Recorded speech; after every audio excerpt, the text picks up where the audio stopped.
like a Hellcat.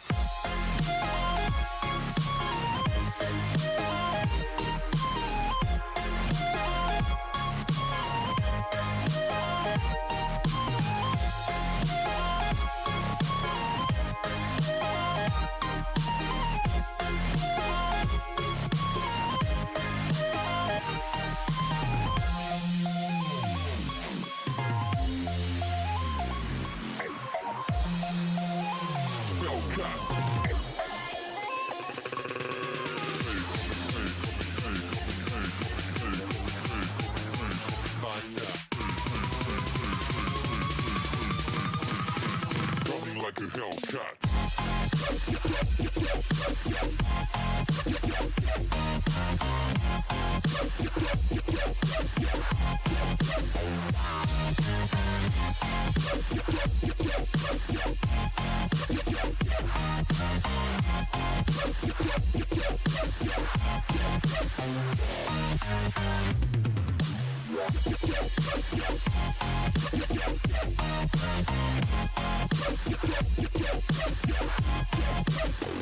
Like a Hellcat.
Hellcat. Reaching for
Hello everybody and welcome back to the semi-final action, and it's the round 2 of the great clashes of the last 4, and this time around, once again it is the two players from China, Xiao against Zhao, the world number 10 against the world number 8, and apart from, if you had a look at the little stat screen that they were showing, apart from the age difference of 8 years, and therefore Zhao turning out pro in 2016, there's not a lot of difference there in between the two of them, you know, when it comes to prize money, when it comes to the highest sort of ranking event position ever in their career, but also when it comes to the ranking events, you know, it is all about Zhao story, but can it be another chapter potentially for Xiao, because, you know, he's only 36 years of age, he's not quite in the class of 92, and he still has got a couple of exciting years for him of his career, and now let's be having another brilliant semi-final clash after a decider. 5-hour clash of Zhao against Zhang at the first part of the afternoon session. And I certainly hope that one aspect of the game that, you know, you have to say you would be hoping from the neutral point of view is that Zhao is going to be playing some of his best snooker, because it did feel quite unwell at the end of his clash against Chris Wakeland. So let's hope that all of that is going to be behind him and he's now ready to get us underway for the break-off shot there. So it's just a little observation that I feel like the first couple of frames are going to be very important from that aspect of the game as well. But now let's have a look what Xiao has got to say as well, because he's got to be a real threat on that point of the game. He's got a fantastic career when he has gone to the last couple of years, been the runner-up at some of the biggest tournaments as well, and certainly will be trying to guarantee himself the status of the runner-up. And he won't be able to do it with shots like that, though. Straight away, his first shot of the match, and he's gone for a long red. In the end, hasn't quite managed to take that one in.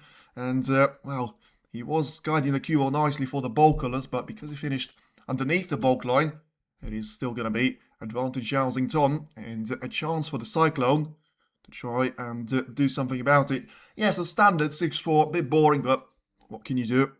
Sometimes you have to go with the percentage score as well, and I do have a feeling that, you know, despite not a lot of meetings in between Zhao and Xiao previously, now I'm just waiting if he's managed to hold the cue ball here for the black. The camera seems to focusing on just the replay of him taking that red. Let's have a look, and the fact that he hasn't taken the black straight away may suggest that it is not going to be visible to him. The referee, Colin Humphreys, having a look at that as well, and then just calling, well, Zhao there actually advising him to check the cue ball from all the perspectives. So clearly he's not able to get through to the black. So the first real chance comes and goes there for Zhao. And yeah, let's see if he's going to be able to try and do something about it here. So from the black, it would seem that he's going to try and basically bounce the cue ball away from the lower cushion and heading on towards the black with a bit of side spin as well. So heading that one across, and could have played the shot better, to be fair, but it's always easier said than done, because he has left the red available to Xiao here into the right middle.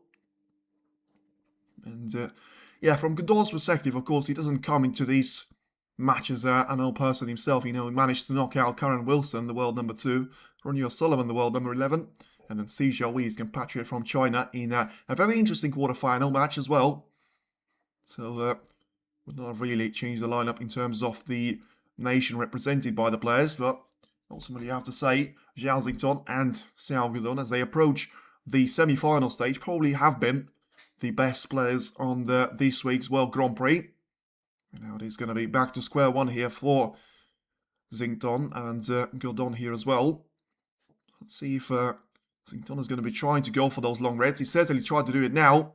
And he's going to be faced off with a disaster. Well, he was on the black, but somehow he didn't manage to leave any one of those reds away there to Xiao. So, calculated risk, some would say. Or someone else would say, really lucky there that he got. And, well, yeah, a bit of a weird shot selection, I have to say, because the cue ball was placed really nicely on towards the ball cushion. The red was quite far away from the left corner pocket, and he's played it with all the power, so he had all the red flags there. But in the end, not a lot of those reds are actually going to be available there for Xiao. That will just have, well, not even a touch and ball. I thought he might have a touch and ball. In the end, the referee not agreeing with that aspect, so just has to try and use the right-hand side of the pack to get the cue ball onto the right side cushion. And, well, leave the turn back to Xington here. And of course, by the way, I mean, I've seen it with a sort of glimpse of my eye, but it was such an incredible thing. And I'm pretty sure they called it at the snooker podcast of the, I can't remember what it's called, but Stephen Hallwood. And basically, they were saying that there is going to be a maximum with Stephen Hendry against Marco Fu. And, well, there was one in the exhibition match here. And it was made by Marco Fu in a deciding frame, so that was certainly one of the headlines. Hendry was desperately trying to film all of that on his phone. And yeah, he's getting the best out of the content creating as well. Trying to put that on his YouTube channel. And fair play, I mean, Marco Fu, I mean, what a legend of the game he is. You know, he's had that 147 incredibly here before the competitive match, but still, for him to be doing that as, what is he, around like, I don't even want to take an estimate guess there on how old Marco Fu is, but I feel like he is going to be slightly older than the class of 92 as well. And yeah, he's still playing very much to the top of the game and still entertaining the crowd, which certainly enjoyed that at this stage. And still doesn't seem like he's coming up here. So yes, so he's 48. Okay, thought he was quite older than that, but fair enough. 48 years of age there. And yeah, if you go back to this match though, you've got quite a few reds spread out nicely though for Xiao and Zhao Xington here. Although you still have to be careful with the way you're going to be approaching the long red there. Available here to Gudon. And well, we tried to basically cut in the first one into the second, and that didn't really work out too well. Because I feel like if the red that he played in towards the black ball cushion is going to go past the black by the right corner, it is going to be a real threat for Zhao Xington to be back at the table here. And stay here for a while as well. So first to 6, just a reminder, before the 2-session final tomorrow, to see whether it is going to, which one of the Chinese players it is going to be. We've seen 2 winners already.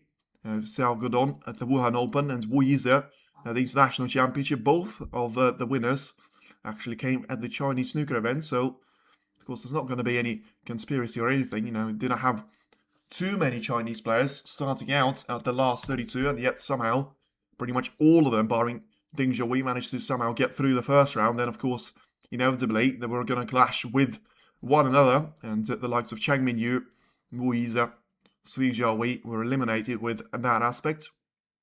But still, we've got 3 men from China standing here, and Xiao Gudon is having a look there at the red that he can try and take into the right middle. So let's see if he's just trying to see the way that he needs to be hitting that one, because technically he is leaving the cue ball onto the right side cushion, just about fine for him to be taking the blue. And well, I'm not sure if he was trying to pot that red or trying to rattle it away from the pocket because of the sheer power that he played that with. I feel like if he played it to the millimeter perfectly into the pocket, he would have either broke the pocket or just jumped out of the table and gone back to, I don't know, German masters there, flying across the globe. But in the end, it's a perfect outcome, so, to be fair, so probably was just trying to play it into the side cushion. Now, Zhao Xington, he's going to have a lot of reds covered up there by both left and right part of the table. So, yeah, the cue ball needs to be, well, saved here from his point of view. And also he needs to make sure he doesn't leave any more of those reds than the ones that he has got already in open play. So maybe he felt like he needed to go for a shot, and straight away he did. Now, unless he gets a lucky kiss of the red, he's not going to be on the black there. So, well, maybe there was a plant looking right into the right corner pocket, and at that point, Zhao Xington probably feeling that he's not going to have a better option to try and come his way. So for now, he's going to have to try and back it up with a shot at the pink. And he's taken it. Brilliant shot there by Zhao Xington. And he's up and running there. And, well, good sign is to see that he's cueing well, he's playing well, and hopefully he'll be feeling well as well. I think this won't be more heavy scoring. Well, you know what, Kevin? You can't really say that because, as I say, you've seen so many high-value breaks there in the match of Zhou Yilong and Zhang Anda. But I think this one is going to be a lot more free-flowing and therefore just more enjoyable to watch, really, because, you know, if you think about it, you're always going to have high-value breaks because it's 11 frames there of maximum that you can have. And we had, what is it, 7 or 8 sort of 50-plus breaks in those 11 frames. So in the end, you can't really say that it wasn't heavy scoring, but you just feel like there was a bit more, too much of the just walking on the same place there, walking around, not doing anything, you know, just back to square one every single time. Safety battles to start the frame, and I feel like this one is going to be a lot more of bang bang to the action, a frame win, frame loss, and then all of a sudden the match is over, and we haven't even got past the half an hour point. But of course, that's going to be an illusion. And if you talk about the reds that Zhao Xington has got available, that he certainly has got a variety of those. Although he still needs to be careful that, you know, we've seen those mistakes creeping in there from his point of view at all the matches that he's played, unfortunately. But, you know, he just has to try and find consistency level to be very much at his best for him to try and reach, incredibly, the first ranking event final or any sort of, well, yeah, ranking event final. We're not going to count the Real Championship that he won. He seems to be winning all about the tournaments that are all about money, which, you know, is quite close to getting into the quarterfinals of Saudi Masters as well, but lost out to Chris Wakeland. Rooting for Xiao, so am I.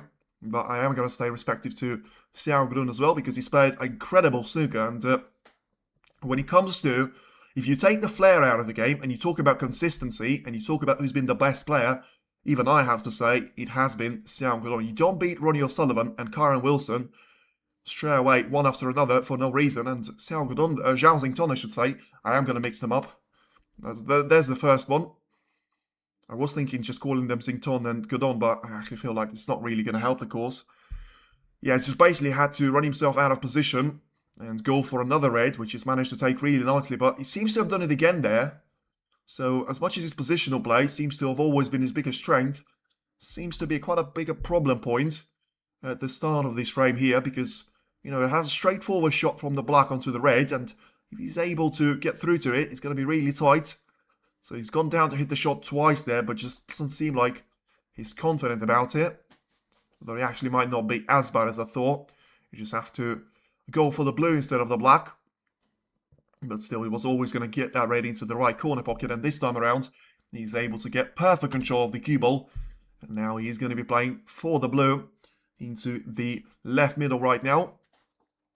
So Zhao Xington 65% against 35 for Xiao Godon. Well, I think that's fair. You know, one of them is a world champion. One of them is a UK champion. And the other one has been in the game for longer, has got more experience, has got more consistency. But I feel like, you know, there's going to be slightly more support there from the neutral's point of view towards Zhao. Because for me, you know, he's just such a smooth player that he's going to be down there and certainly trying not to mess around. It reminds you badly of Ding Zhuhui, though, apart from him having the positional play to the extent that he'll still go for the shots that Ding goes for and misses them, but he's so good at the other aspects of the game that it doesn't matter to that extent. And also, you have to say that Ding was against Prime Robertson, against Prime Stuart Bingham, against Ronnie O'Sullivan, that was very much at his best. You know, Jump was very much the up-and-coming star at that point. And Zhao Xington may not have all of these problems when it comes to beating the world's very best players. And when you look at the way that he managed to destroy everyone at the World Championship and still does that against, against some of the matches. On paper, with this year's play on favourite, well, I think, like, on paper, it is going to be Zhao Xington the favourite, but they very rarely go with the favourite by being someone that is not higher rated seed. So it's the world number 8 against the world number 10, and you're always going to say that Zhao Xington is a minor favourite, but on form, it's difficult to say, to be fair, because I'm not going to say that Xiao Godon has been brilliant. He hasn't, but he's been really good this week. But do you need a reminder about Sean Murphy? German Masters, brilliant all the way, absolutely smashing top-rated seeds out of the tournament. Comes the final day. One day, it's a new day, and he got absolutely thrashed by Trump, 10 frames to 4. It's not a final, I get that, but it's still the semi-final, and Zhao Xington seems to be all about business for now. Had a bit of a flow, a bit of a fault with him at the start of this frame, but managed to get underway. And despite running himself out of position on a couple of those occasions, he was able to take difficult shots. Now, just got, once again, a bit of a delay in terms of his thinking process. He's got a red to be taken along the side cushion, or he's got a difficult cut into the left corner. But I do have to say, I'm a bit worried about those shots because he always seems to concentrate on the position so much that he misses the red. And that's exactly what happened there. And, well, that's going to be a trip back to the table there for Xiao. Once again, he was just trying to make sure he got the clean contact on the other red, pushing it to the top part of the table. The good news for him is that he has got a couple of those reds to be in somewhat safe places there, but he's still 56 points now is the advantage, and he has got 67 of those ahead of him to Xiao. So let's see if he's going to be able to make it a first steal. Of course, something that you mentioned before on the first stream that Zhang Anda wasn't really able to do against the attacking Zhao. Let's see if Xiao is able to put that sort of superstition or something behind him right at the start of it. And it looked like it was going to be a perfect start for Xiao. In the end, it doesn't look like this now. And how stable looking? Well, it's looking, I was going to say that, it's looking one of those weird ones that there's nothing particularly difficult. There's a red that he can try and take along the side cushion right now. Yeah, I get that. So it's a couple of the reds in normal position, a couple of them in quite difficult, but I have to say I would be surprised if he takes all of them away because you basically have got 2 more reds in open play, then 1 more at the top part of the table. But the more you break it down, the more you realize there's nothing too difficult for Xiao to try and make his way through. It is all about trying to make sure that he won't actually make an unforced error on those shots, because there's certainly a lot of shots that you can make an error from. But he managed to get one of the biggest flaws out already with that red being played on the side cushion. He's got, basically, realistically, if you ignore the red on the top part of the table, which you can easily get in behind off or just playing to the yellow pocket that's not too close to the side cushion, there's just 1 red on the left side cushion that is basically alongside the pink spot, and he's quite far away from the... Well, there you go. He's just gone on about the business, and unfortunately for him, I was going to say he's landed perfectly on the pink, but I don't feel like he is on the pink at all. He cannoned that red into the open play, clearly felt there was an angle for him to try and do it, and, well, might have cost him now, in terms of he's got the 3 reds in open play, but can he get through to the pink? And if he can, it's all about trying to put the pink, although he has put the blue into the problem position as well, which he will need at this stage. Now then, needs to take the pink first, and just about rolls it in. Is he going to be on the red? He just about will be as well. And yeah, all about trying to make sure that it is going to be all about, you know, utilizing your chances really and just making it to full flow. You know, if you get that red into the green pocket right now, you shouldn't be worried too much about trying to position these red on towards the yellow. And therefore, you don't really have to worry about the position and the way that he has to play those colours, because I still feel like he's going to be fine in terms of the points. So just hammer that red into the green pocket. And, well, I say hammer, you probably would have liked to see the cue ball travel slightly further up the table, because yes, he's on the yellow, but he seems to be very straight on it. And that's the last thing that he needs now, with him having 2 reds that are potable, but not quite in the perfect position either.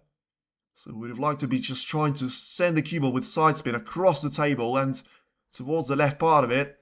And he managed to get in behind of that red quite nicely into the right middle to be set it up the shot for, but he got the cue ball placed perfectly on the side cushion, which probably wouldn't compromise the pot as much, as would limit the options for him to be taking the next colour from this red, because remember, the blue is out of position, so you've got the bold colours or the pink to be taking on. I have to feel like it is going to have to be with the bold colours.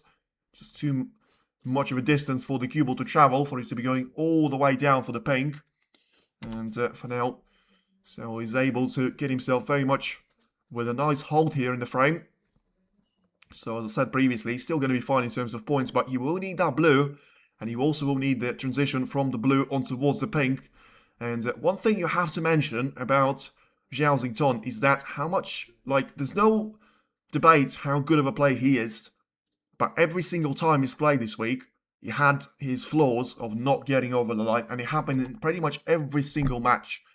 In majority of the frames that I've seen, like, he had perfect frames where he had 140 or 100, I don't know, 38, 120 points scored, but then on 50% or even more of that, there were opportunities that he wasn't able to convert into a frame of winning breaks.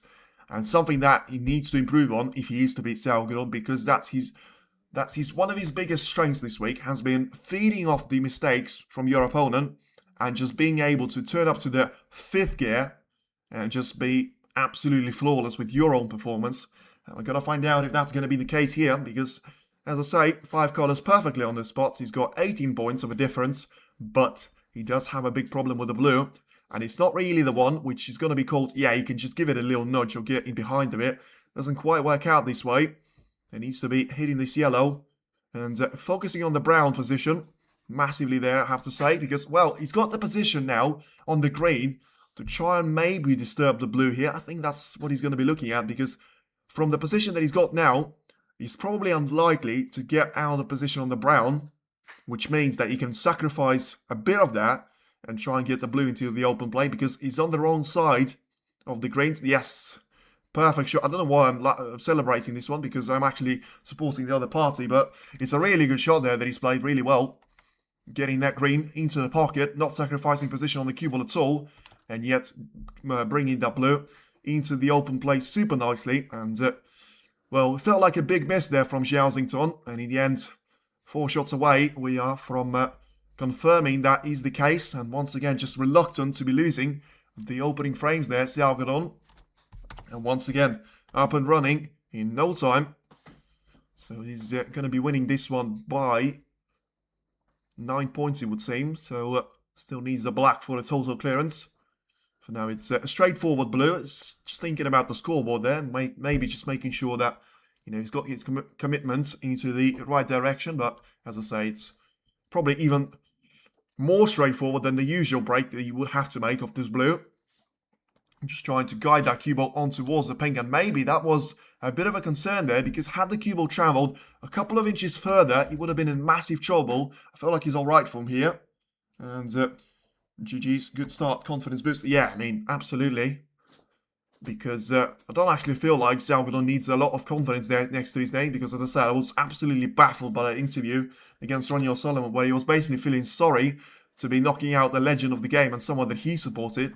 That's the mentality of a true champion, of a true winner. Now then, the black for the frame win. And for it to be a what? Ooh, I mean, I thought for a second there, no, it's fine. He's got the black in. I thought he was going to wobble in the jaws. In the end, he managed to strike it really well. And it is Xiao Gudong that responds with a break of 65 points. Don't need the black. Yes, he does need the black. Message retracted. Absolutely correct. Yeah, he did need the black, because he had I don't know, 2 or 3 points on advantage, and then he still needed the black for him to be over the line. But it didn't matter, because all of them were on the spots. Where you watched the match, I watched it on the WSTV Play, but you can watch it on the TNT Sport, Eurosport. I've got no idea how the broadcasting channel in China would be called, or in Hong Kong, or in, I'm pretty sure it's shown in Malaysia as well. But one thing I don't want to see there, once again, maybe I'm just picking on things, but I don't want to see him coughing around every single time the camera's on him. So let's have a look at that for the next couple of shots. And also, you know, don't say that Xiao is invincible. He's got a record of 3 semi-finals lost this season out of 3 that he's played in the, well, sort of serious ranking and invitational events there at the Shanghai Masters and the Champion of Champions, and then, of course, doing that in the International Championship as well. So, you know, I want to actually have a look at the odds, because I know it was 150 for Xiao and 250 for Xiao Gudong to be the winner. Now it's 184 Xiao and 2.0 for Xiao Gudong to be the winner. So it's all about fine margins there, as we always thought. And it is now going to be all about the opening opportunities there. But also, you know, the fact that we've didn't have a clearance like that and a steal like that in 11 of the opening frames of the first semi-final, and we've had one now straight away, it's certainly going to be a great boost to the confidence there of Xiao Gudong, if he needs one, because this guy just seems to be entering the bit of Xiao level, in terms of he doesn't seem to care about what's going on, like, alongside him, but he probably doesn't have the technique that Xiao has, but he certainly has got the short selection of him always having the ability to find that fine line where I know I can't make it, so I better go for something else or just play a safety shot at all. Xiao doesn't really have that, and we've seen it in the first frame where he had that raid Could have taken it to the right pocket, it could have been a different outcome at that point, but ultimately the damage was done on the positional play. He wasn't queuing as well as he could have, and we've seen him do even in, some of the struggling points so far this week. So that needs to be an improvement. And from Xiao, I mean, the only point from his camp has to be the fact of, maybe try to improve on getting the first chance to come your way. Because if you get that aspect of the game as well, then you're going to be a real dangerous threat to anyone. And by the way, I mean, no surprise about it, you are going to talk about the higher rated players, but I think by far, unless we're going to have the same old curse of playing my best form until I reach the final and then I disappear, whoever wins this match, and I'm going to say, I can't really say especially, because I was going to say especially Xiao for the pure consistency that he's got, but I am going to say whoever wins this one, no matter is it going to be Zhao or Xiao, will be a massive favourite for me in the final. And yeah, Xiao has done really well to get himself to the last two.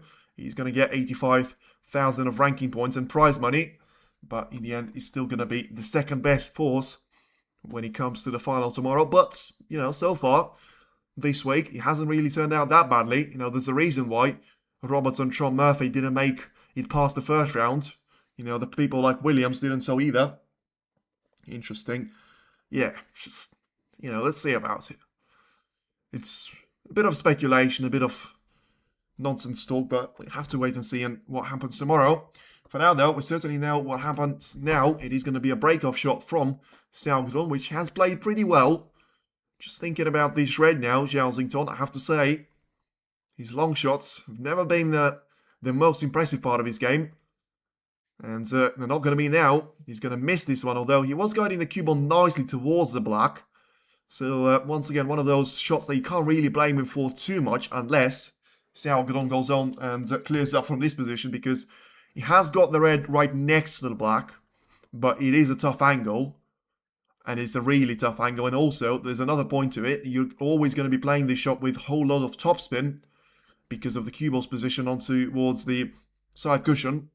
So therefore, you need to be making sure that you control the cue ball enough there so that you don't just go for a red for nothing. It's a risk that you're giving your opponent a chance of coming back to the table there. So then, very important shot. But so far, seems to have been perfectly clinical there from Xiao. Is he going to be there again? He will be, but what did I say about the position? He may just about be fine on the blue. And as much as the cue ball is closer to being alongside the pink spot than it is to the blue, but the angle of the left middle will always be favourable towards that cue ball. He's thinking about the black, he's thinking about the pink. I'd say you've got no chance of taking this pink in, but it's the colour that he's looking at right now. Black probably is going to be the second most difficult, and then the blue is the obvious one to go for me. That's the way I'd break those down. But he is actually trying to go for the pink. I tell you what, if he makes this one and he gets the position on the colour, on the red I should say, fair play to him. But it's now a real shot, which could dictate the way this frame goes. And wow, he's taking this one brilliantly well. As I say, the angle that he had on the pink is extraordinary that he's gone for that shot, but even more sort of impressive the fact that he's actually managed to make that one stick. And straight away, I mean, it was a very quick frame, and now Xiao is back on the attack here. I did say this one was going to be quick. I thought in terms of time, but if he manages to keep up the pace and Zhao doesn't sort out his clinical issues there, and of course I'm talking about the just being clinical and trying to close off the frames there. Now the pink is going to have to go alongside the reds and, well, basically placed by the referee in the middle of them. So a bit of a delay in the game, but ultimately, as I say, Xiao certainly helped that to try and catch his breath after the mesmerising shot that he's played. Just about going to be fine on this red, despite having the blue with close company. Of course, it's a bit of a blow to him that he's got the pink to be in around the reds, because he basically creates that gap of you not having the ability to have the colour in between the blue and black. But at least he's got the previous two very much underway and in playing conditions. And also, I do have a feeling that pink and those reds won't really stick around for too much of the time. because it's basically one more red at the top part of the table, and then Xiao Gudong will have to try and separate the reds away from the pack here. But that's going to be the shot for him to go for right now. And no, he decides to play the small contact first, and maybe just prepare the bunch for the huge contact point. Basically, always leaving himself with a bit of the angle for that red to be brushing the cue ball through the pack and still make it a nice racing line for him to be heading towards the black.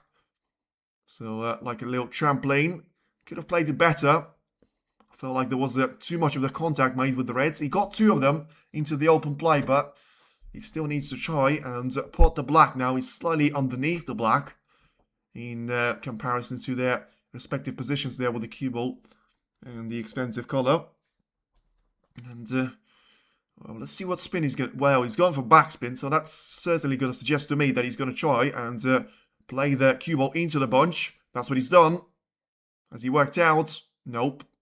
I'm really unlucky with that one. He could have potted 2 reds into the left middle at the same time. In the end, one of them has gone way over the top and onto the top part of the table. And the second one has gone just about above the middle pockets spot there. And I do have to wonder, actually, I'm just thinking about it. How on earth did the cue ball landed exactly, perfectly on the... Well, basically stuck to the bunch of reds here. He's got 5 reds right next to each other, and he's got no chance of getting that cue ball away from that zone of captivity. He doesn't have a touch and ball, and it feels like it is going to be a foul shot there, because I felt that the cue ball has moved, and the reds haven't. So that's going to be the end of the break, and I'm waiting for the confirmation, but I feel like it is going to be a foul shot there. Nearly made another one. Yeah, I mean... laughing about it now. Let's have a look. He's clearly trying to make it the perfect contact there, but yeah, it's just fine margins. Trying to get it with the thinnest of the touches. And it is a foul. Okay, so in the end, the first foul that I called wasn't actually correct, but the second one that he actually made. So, yeah. Zhao just saying I played from this position. I'm surprised that he didn't say put it back to the referee. The good old Mark Selby and Mark Cullen, the Crucible. Yeah, where I have to say I really enjoyed that one. Of course, as far as I'm aware, that referee is no longer on tour, unfortunately, after retiring from his home tournament at the Scottish Open, Leos Callian, if my memory is correct with that one. But yeah, it's really, really funny because, you know, it was either Selby or Allen saying put it back there, and then the other one was saying definitely wasn't there when he moved it a millimetre or so. And, of course, seeing the funny side of it didn't actually matter because they were never going to miss it the second time as well. But if you talk about this frame, it's not going to be quite as funny there for Xiao Gudong because he had a really good chance in terms of getting himself over the line. And now he's going to have to try and battle it out on pretty much level terms there in terms of, you know, 123 points still on the table, which means that gap of 19 points is going to mean absolutely nothing. But I'll tell you what is going to mean something. The fact of Zhao Xington unable to try and replicate the shot of Xiao Gudong. So he just has to try and play the cue ball away from the bunch. So, I mean, I have to say, Xiao will be, well, certainly not on my friends list after I say it. But I do feel like there should be a re-rack done. Because we're not really going to get away from this position anytime soon. So let's have an audio on and see how our referee's going to call this one. Because I know it's 19 points, but we're not going to be able to get out of this situation anytime soon because of... You can't send the cue ball to the top part of the table, and sending it down to the lower part of the table is going to be a massive boost to whoever does it, but I feel like we're not really getting to that point either. So, fair play. 61% for Zhao Xington, so that's gone down since the opening frame win for Xiao Gudong, and Zhao Xington almost like hearing me and realizing that Xiao Gudong is not going to settle for a re-rack, so just trying to move the reds around. And, well, maybe he's left a double on, which I still don't think that Xiao Gudong will take. I meant the double into the left middle, not the double into the yellow pocket, which he nearly played. And, yeah, as I said, I mean, I like what Zhao Xington has done, but I also feel like he's done himself a bit of a bad fortune there, because he had to make something happen with those reds in the cue ball, he felt, but in the end, he was the one that played himself in a bit of trouble, although the way he managed to get himself out of it, basically, Xiao Guodong was the first player to plant the cue ball perfectly onto the black ball cushion, and that usually gives the other player an advantage over you. Do you think should step in earlier to call rewrite? Well, not on this occasion. Like I felt that was fine, but I felt like it would have been a couple of shots from that point. I mean, we're still maybe there, but I feel like we are getting somewhere because, you know, there's not too many reds to try and roll the cue ball on towards. But I get what you're saying. I feel like they need to be slightly, you know, more proactive in saying that, you know, it shouldn't be 10 shots you've played and then I'm going to give you 5 shots each, which is 10 more shots. And then, you know, before you think about it, it's half an hour and you have to try and replay the frame again. So I get what you're getting at. But, I mean, I was going to say not in this situation, although Zhao Xington is taking absolutely ages, which, you know, they need to, because it's absolutely not his style to be doing. And he may just about be tempted to try and send that cue ball to the top part of the table, which I have to say, I feel like that's going to be a death sentence from his point. Remember, that red over the right middle is waiting to be potted, and the position is still very much opened up here. So let's see what he's going to try and do here. But I feel like from this point, he's going to have to try and make things happen pretty soon. Ooh, I feel like that's a mistake. It's certainly going to be a chance given away here, and I feel like Xiao Guodong will be the one to take it.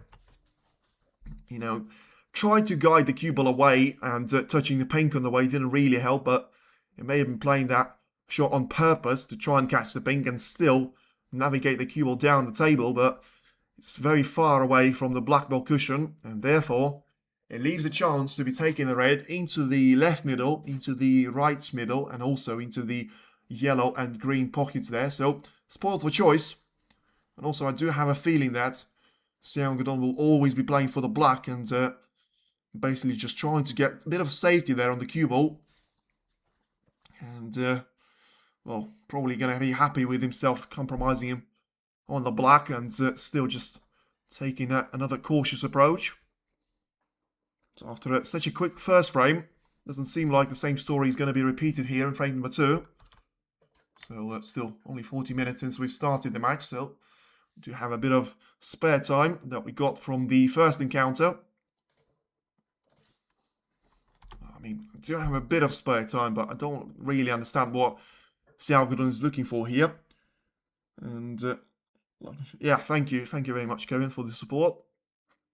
Now, a bit of backspin here, and he's clearly committed to taking this red. I thought he was going to be aiming for the middle. Seems like he's going to go for the shot into the green pocket. That does not look good at all. And he missed that one by considerable amount of distance. But surprisingly, was something that I expected to see was a lot of shouts, come on Zhao Xington, because I thought he was going to be very much the fan favourite here. But they're being very fair, the Chinese fans, and just letting the players to try and battle it out. In terms of, for now, don't really have a clear preference when it comes to cheering and supporting the players. But I feel like Zhao Xington is going to have this red very close to the yellow pocket. And he nearly taken 2 out of 2 there. Couldn't quite see where the red by the right middle has gone, but in the end it has gone onto the side cushion. So it was missable after all. But as I say, even though he's 18 points behind, this should be the perfect position to get Zhao Xington on the way. As long as he avoids any silly errors, which we have seen a couple of already in the opening frame. The position is certainly very much perfect here for him. The break of 6 points is already his for the taking. I feel like he's going to try. It's basically like going to home there for him, trying to get on the black ball cushion and trying to be working with the black ball spot as well. Whether it's going to have the pink, the blue, the brown or yellow. It's genuinely feels like it's home sweet home there, the black spot. And I wonder where I've seen that before. Little Ronnie O'Sullivan reference. And if you talk about the reds though, as I say, the colours are going to be fine because he's got the pink closer to the right corner pocket right now. The black is about to go on his spot. So it's basically all about the reds that he should be playing for. And I have to say, could have done with getting that cue ball to run a bit more. And I've said that on a couple of occasions in the first frame. Don't really want to be saying that too many times on the second frame as well, because that's going to be the shots that ultimately cost him in the first encounter. So let's see if the history is going to repeat itself. For now, it's not quite as bad as the shot that he actually missed in the first frame. But, there was a bit of a build-up point to it, where he was running himself out of position by, a centimetre, by 2, by 3. And in the end, when he ran himself out of position by a significant chunk of margin, he just didn't manage to take that red. And what followed was a break of 65 points there from Xiao. That really made a big effort there in the end. So the break of 21 points right now for Zhao. And he's going to try and get this blue to be taken into the left middle. So as I said, I actually said that he was going to try and get himself on the black spot, but I feel like it was all about having the black on its spot, and then if he needs to use it, because he did have a couple of reds surrounding the blue at that point, I feel like if he needs to use the black, he will certainly do so in the future. And to have a feeling that this red is actually very marginal in terms of it passing through the paint. I've seen one of those shots being missed by Zhao, and you can see that he certainly remembered that one, because he played that one with so little power. And as you might know, when you play a shot with less power, it may just wobble to the side slightly more, but you've got a bit of a cushion because you play it with less power. He absolutely powered that one home to make sure he wasn't going anyway of any centimetre or millimetre away from the centre of the pocket. So now then, the pink is going to go back on his spot. 2 more reds in between the black and the pink. So 15 points advantage to go with it as well. The current break of 30 points here, very much on the cards here for Zhao. And as I say, the impressive thing about it is that somehow he was on the receiving end of things every single shot of the safety battle, but yet he was the player trying to develop the reds, because he knew that Xiao was never going to agree to a re-rag because he had some points advantage to his name. But also, he needed to realize that he can't just be here forever. Come on, Zhao, yes, agree. 61% still think that Zhao is going to be the winner, but let's see if he is going to be able to go beyond the break of 55 points. It doesn't really need to make a century break here for him to be able to win the frame. There'll be a nice bonus, but I feel like it's all about just getting it back to square one. And first to 5 of a match here. Well, still having some great pace to those couple of frames, even though we had a bit of a lengthy safety battle of just rolling the cue ball backwards and forwards towards those reds. Now he's got 30 points advantage here, 59 at the table. Once again, uses the entire jaw to get that black in. And for a split second, I thought he actually run himself out of position, but I didn't realise there was a red at the top part of the table, closer to the yellow pocket. Now the highest break of the match for him. And he does need 2 more reds there if my math is correct, especially if he takes them with cheaper colours. So now he's got 38 points of an advantage. So that's going to be taken to 43. Yes, so he needs 1 red after this one. And that's going to be 44 points of an advantage that he has. With, only 43 remaining at the table. And playing that shot beautifully behind the red. That was a very similar shot to the one that Zhang Anda and Zhao Yilong had on the blue at the deciding point of that frame. And still, neither one wanted to roll the cue ball behind the blue. And yet here, there probably was a lesser of room for Zhao to be aiming for. And yet he manages to take that one really nicely. And frame settler for Xiao, yes, certainly. And it's really nice to see him having the ability to respond straight away, of finally having a good hold of the frame. Getting himself to be right back in the action. And just as I say that, he is going to miss the red. So I feel like Xiao will come back to the table. So 50 points, 2 snookers needed. 69 points there for Zhao. Still an update and the highest break made in the match. So only has himself to blame, It's absolutely reasonable. 2 snookers for Xiao to be coming back to the table. Probably you have to add a bit of a breathing space for 3 snookers potentially, because 2 of those reds to be taking with the black at this stage of the frame. It feels like it is going to be a bit of a quest there for Xiao, but he needs to play. He needs to try and take his chances, especially if he's going to land the snooker on 2 of those reds straight away. So, yeah, Zhao Xingtong just having a look. Maybe he's going to be able to do it with a swerve shot in around the brown. Let's have a little look. And, he's certainly able to do that. Just needs to avoid the double kiss to put a bit of distance in between the 2 reds. And he's played the shot really nicely, to be fair. So just a couple of safety shots you'll feel like we need to get through. And then by the point of either one of them finding the target. And Zhao Xingtong giving a couple of those foul points away. Or is it going to be Zhao Xingtong to put one of those reds and surely end the snooker pursuit? And, well, that wasn't really a great shot there from Xiao Guodong's point of view. And he's going to leave it. Well, I was going to think that he's going to leave it over the left middle. But in the end, that's not quite the case. So let's see if Xiao is going to be trying to take this one on with a very thin cut onto the left middle pocket. Yeah, so Xiao clearly thought about trying to go for that red into the green pocket, get it with the black, and then you don't have to worry about the first one. Red and black combination, and in the end, it is going to be GG's now.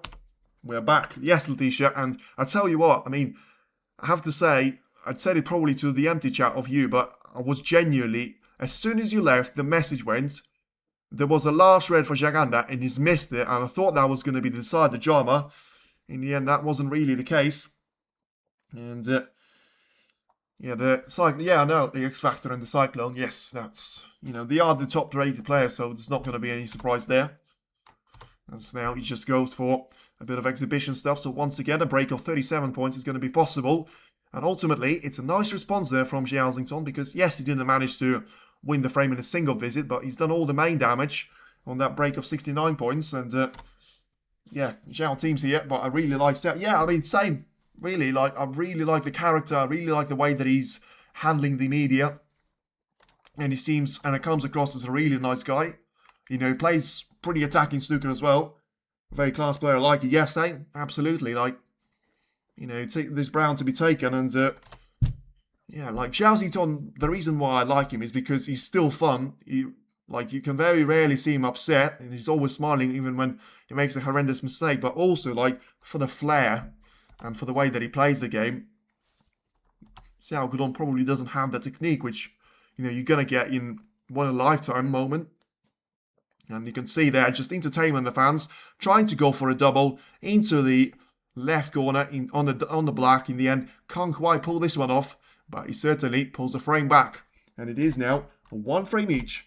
As these Chinese players are like, yeah, I mean, this is why I like Wu Yize, this is why I like Xi Xiaowei, because I can't see them having a heated argument with someone, and they're just going to be all about focusing to play the game, representing their country, and trying to, deliver some great entertainment and snooker as well. Wu Yize, Xi Xiaowei, Zhao Xingtong, and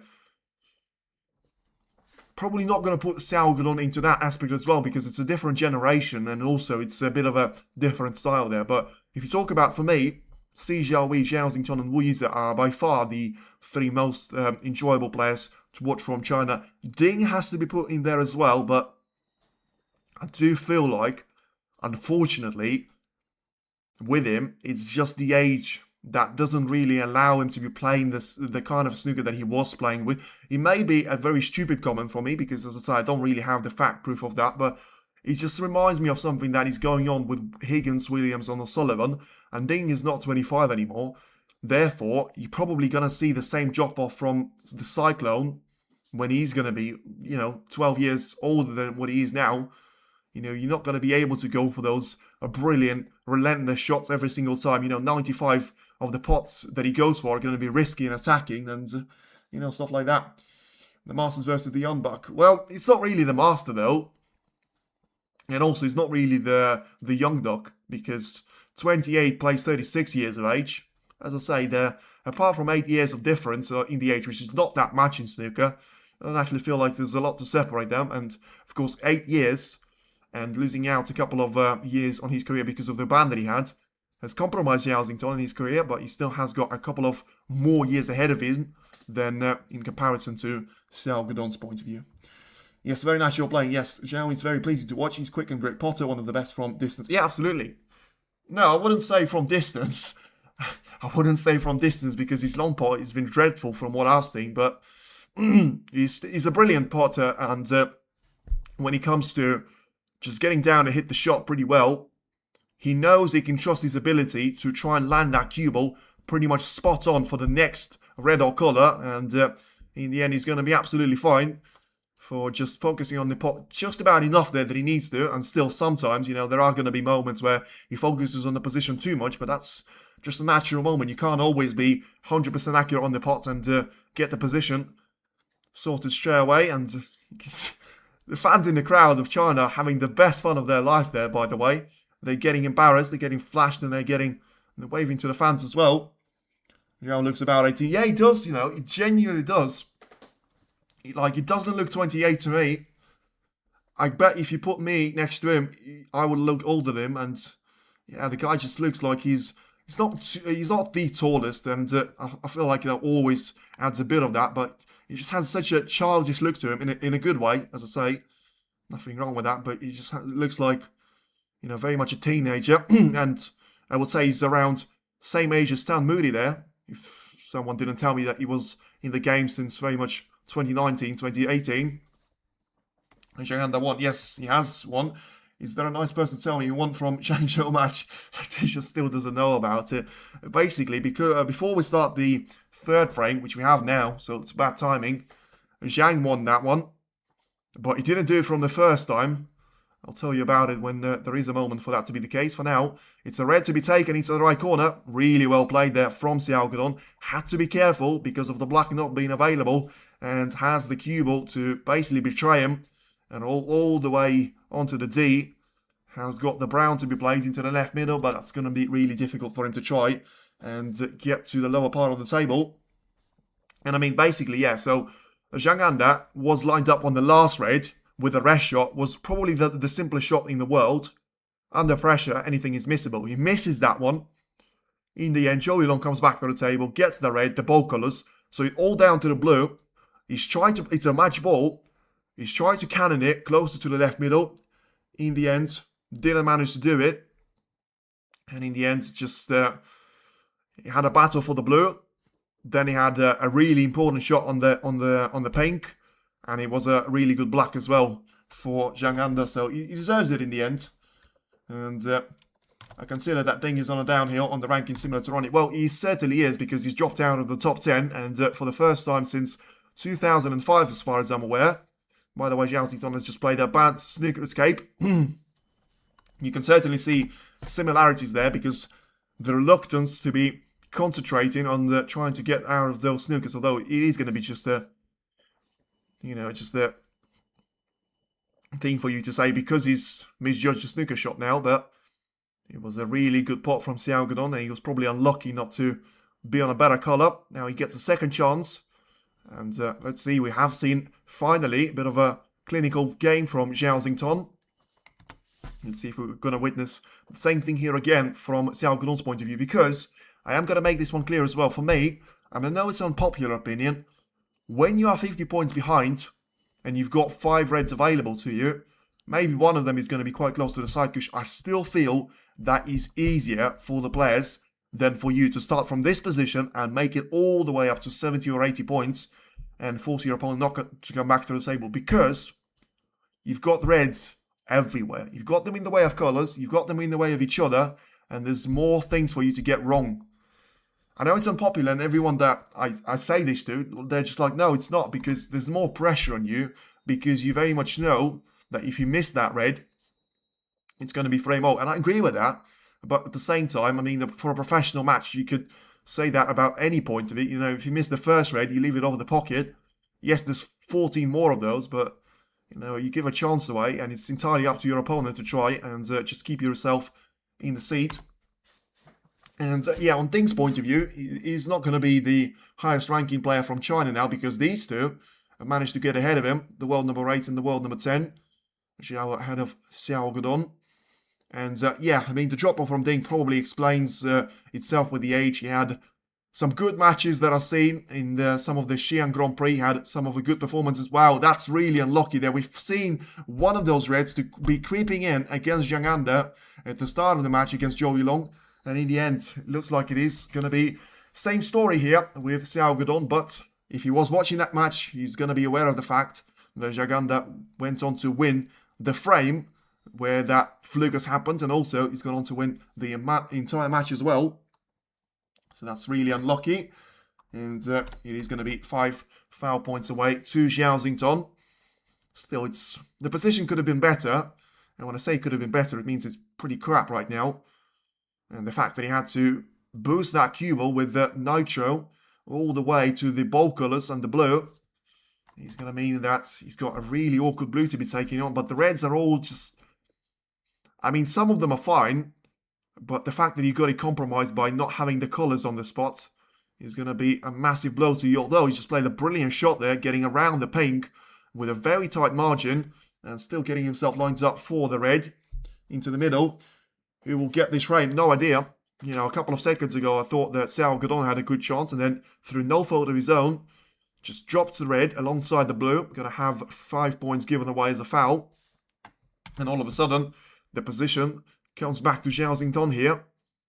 And he should have the ability to try and get the blue into the middle and play the cue ball for one of the lower reds. He needs to try and get that black freed up of captivity of all of these reds, and he's got around 4 of those to be cleared, to try and clear up before the black is going to be very much available for you to access to the right part of the table. I feel like he's thinking about maybe trying to take it into the left, because if you take it right now, you're always going to have the angle on the cue ball to basically barge the other 2 reds out of the way, and you know, barring that, you're still going to be on one.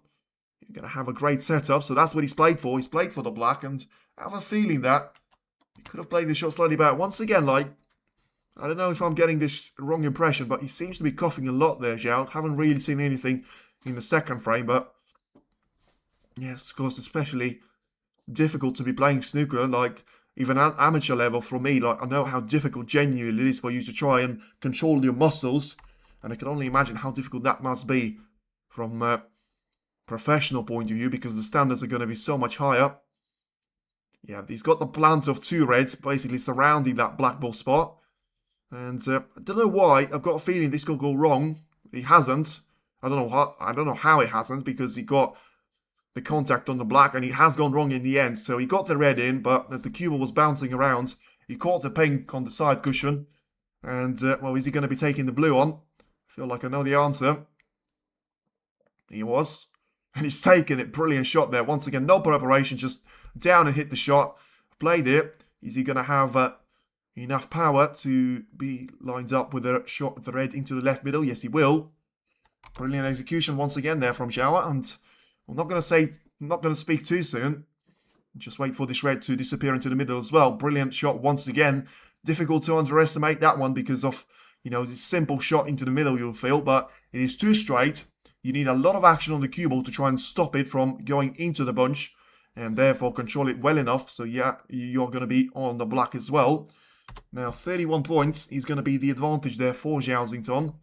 And yeah, it looks like the previous frame certainly has done him a massive favour in terms of being match fit now, coming into the 3rd frame. And of course, unfortunate mistake. I don't know if I actually call that a mistake. Unfortunate fluke of the red alongside the blue from Xiao, certainly helped on by that fact. Because, as I say, I know that a couple of people have mentioned that Xiao is brilliant from a long pot distance, but I don't really have that perception about him, as now it's a red that he can try and take into the right corner, but I feel like he could have landed slightly nicer on it. Once again, getting the break of 40 points there. 37 is the advantage, but still needs to be over the line. Otherwise, there's always going to be opportunities for Xiao to be coming back to the table. Gets the red in, finds the perfect gap in between the brown and yellow, especially when you're going diagonally across the table towards the yellow pocket. Brilliant shot there, and it's not going to be perfectly on the yellow, but at least he's got the chance to try and continue the break from here. Try and take the yellow into its own pocket, and then he's going to be down to the last 4 reds for him to try and make full usage of. So very much gaining on that frame winning clearance, and once again beautiful traction there. Cue ball just about perfectly stopping, as if it's got, you know, perfect remote control connected to it, and there's a magnet in terms of position, not only for the red, but also having the perfect angle to just try and stroke it into the pocket with the cue ball landing nicely on towards the blue. So, yeah, he's got 51 points left here. So, he should have 46 points of an advantage now, as he does take the blue. And it is going to be all about taking this red along the black ball cushion. And in no time, it looks like it is going to be a 1-0 of a deficit, transformed into 2-1 of a gap in his favour. And just waiting for this red to disappear, and he will. So would have liked to be straighter on the blue and try and set it down the table, but in the end, once again, it is going to be 2 snookers. And battling Xiao looks like he wants to win. Yes, and it could have been a 3-0 gap, but don't be greedy. The fact that he's taken 2 out of the opening 3 frames and still has got the chance to be 3-1 up at the intermission, certainly is going to be the inspiring thing for him. And also, you know, you could argue that Zhao was really unlucky the way he's lost his frame. And, you know, if I was on Team Xiao, I'd be absolutely fuming with the way the snooker gods have planned this one, because he's had a perfect split of the pack away from the blue, and yet somehow he managed to drop the red simultaneously. And so 52 points. Of course, Zhao will feel like he's been hard done here, and will try and come back. 3 snookers needed at this stage, but he may have the ability to get the first red into the right corner pocket straight away, and then just get himself on the black to be set up. And then you're going to be able to try and take it from that point onwards. So a bit of backspin needed though on the cue ball. And, well, basically trying to hold it for the black, which I have to say is a really difficult shot, and he's played it super well. Of course, the fact that he's got 3 snookers may be not really relevant, because the second red is super close to the black, and you know what happens in those situations. You clear the second one, and then you get yourself lined up quite close to the red and the black combination, and you just get the cue ball to be staying in behind the black, and then just guide that cue ball, guide the red, I should say, very much to that top part of the table. And yeah, it's a nice little shot there that Xiao has played. So once again, a bit of backspin, and whatever you do, make sure that the red is going to bounce away from the cushion as well. Now needs traction, and has he got enough power on the cue ball? I'm not sure he does, and now I'm sure he doesn't. And, well, he certainly managed to complete the second part of the assignment, getting that red to be as far away possibly from pretty much all the cushions, being slightly underneath the brown spot, but in the end, Zhao has got a clear visibility to this red, and shouldn't be too long until he's going to be able to re-establish himself back in that 50-50 or positional play. And he's played an absolute wonder of a shot, and if the cue ball is going to be slowing down, well, you have to say, I wonder who needs snookers now, because that is a brilliant snooker from Xiao Xington, and you're not really going to get a better one than this, especially with you know, you're forcing your opponent to play this one with very little power. Otherwise, you risk of giving away a free ball. But if you play with little power, you're risking of leaving a red away as well. So just power his way through, catch the red on the side, and well, nearly potted the blue, but nearly doesn't count. And yeah, Xiao he's going to apologise because he nearly, well, I say nearly, he would not have apologised if he nearly snookered on the blue. He clearly can't see the red, so has to play it from the side cushions. Shouldn't be too much of a trouble, and he feels like he snookered him back as well. So just a bit of a trade of those. GG's frame, yeah, it should be, but Xiao will try and battle this one out till the end. I still feel like we're very much on schedule for this one to be a whole lot quicker than the first semi-final. Yeah, barely an hour since the match has started, and we're already basically finished with 3 of those frames. So it is going to be frame conceded, it would seem so. Xiao is not going to stick around for another 35 points of the clearance from Zhao Xington's point of view, and it is the Cyclone that takes the advantage for the first time in this semi-final as we approach now the 4th frame of the first mini-session. And, well, it doesn't look like Zhao Xington needed too much of a bathroom break, maybe just taking a cup of hot water with him. And as we've seen Mark Cullen do in some of the previous events. Now then, just a bit of a time for the referee to re-rack the balls, and then we're going to be up and running once again for the 4th frame. In the meantime, as I say, thank you very much for everyone tuned in. Feel free to hit the like on the stream and subscribe to the channel. Going to have a great final tomorrow. Whoever's going to be playing in it, I know it's going to be Zhao, but who's going to be on the top-rated seeded players still remains to be seen. Is it going to be Team Xiao or is it going to be Team Zhao Xington? We'll have to wait and see and find out. It's actually going to be the case there. But you also feel like from this stage, you know, it is a bit like Zhao Xington's match to lose, because right now he's going to be rated with 133 there for him to be the winner, and 3.40 for Xiao to be through to the final stage. And yeah, the thing about the way that Zhao Xington managed to come back, yes, he had that fortunate thing about in the frame number 3, but you know, fortune favors the brave, and also you can't really base it off on luck, because the blueprint and the template was there in the second frame. He had a brilliant clearance of 69 points. Up to this point, it is the highest break of the match. And then he was able to build up momentum, which I know it doesn't really affect the shot and the misfortune that Xiao Guodong's had, but at least he gave him a chance. You know, when that misfortune happens, he still has got a very difficult position to try and make his way through. Yes, it may seem like the Reds are positioned nicely, but they weren't really. If you have a look at the way that he needed to play those Reds and line up on the colours, needed to sort out the colours, had to do it with a black. Then he's tried to do in his sections, basically treat the frame, go for the blue, get rid of the Reds that were next to the blue, to try and go down the table and work around with the pink and the black. Had to do it through the pink on the majority of the occasions because of the black not being available, and at the point where he had the ability to basically be playing with the black, it was basically a frame over at that stage. And you can see the cameraman is not going to be tired of focusing on the Chinese crowd. They're certainly enjoying it here.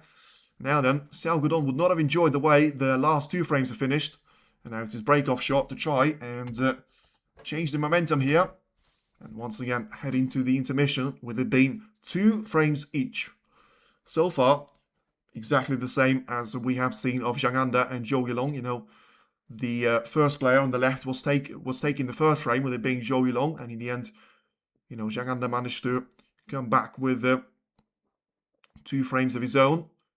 And that seemed to have resulted in basically being the theme of the entire match there, with not at any point there was an opportunity for either one of the players to go 2 frames ahead. Very much until the end, it was all nothing to separate. But I tell you what, whoever was saying about the long shots, I see you now, because that was an absolute beauty there from Xington.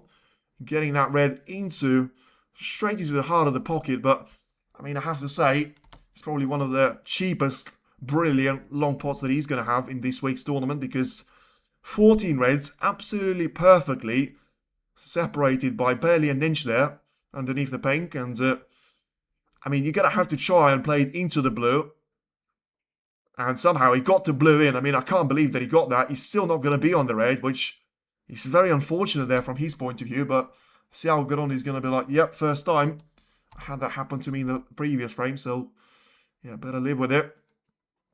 Big frame for Guodong, I think. Yeah, it is, to be fair, but from this point onwards, I feel like if you're going to have Zhao Xington that is here to play, every frame is big enough for Xiao Guodong, because he is the underdog. And as long as Zhao Xington keeps on playing well, which I feel like for now he has, to an extent, then he's going to be needing pretty much every single one of those frames, because tell me, if he's leading right now 4-2, and Zhao Xington just won the previous 2 frames, tell me he doesn't need to be winning those frames. Like 5-2, maybe you can say you can relax and, you know, maybe make yourself a cup of tea and take your foot off the gas pedal. But at that point, before he reaches that point, I feel like he's going to have to try and play out of his socks there, and very much be trying to become the player to beat tomorrow. Because as I say, I think Zhang Anda is going to have a really difficult time against either one of the players, especially with, you know, he had such a tough draw. It doesn't look so on paper, but he's had a super tough draw. Barry Hawkins, Wu Yize, Mark Williams, and then beating Zhou Yulong. You know, the world number 30 may feel like, well, it's nothing there. How did he get to a decider? But those people clearly are not going to be aware about Zhou Yulong, that managed to knock out Ronnie O'Sullivan in the first round of the UK Championship. Beat Mark Selby and Luca Brissell on his way to being the runner-up at the English Open as well. And I say that because Xiao Guodong seems to have taken a lot of time here on the next Red thinking about maybe taking it into the right corner. Or just thinking about the line for the safety shot. But I feel like this is going to be aimed towards the pocket. So attention everyone. And if he's played it, I'll tell you what, that was super close. He's clearly played a safety shot because that was a mile away.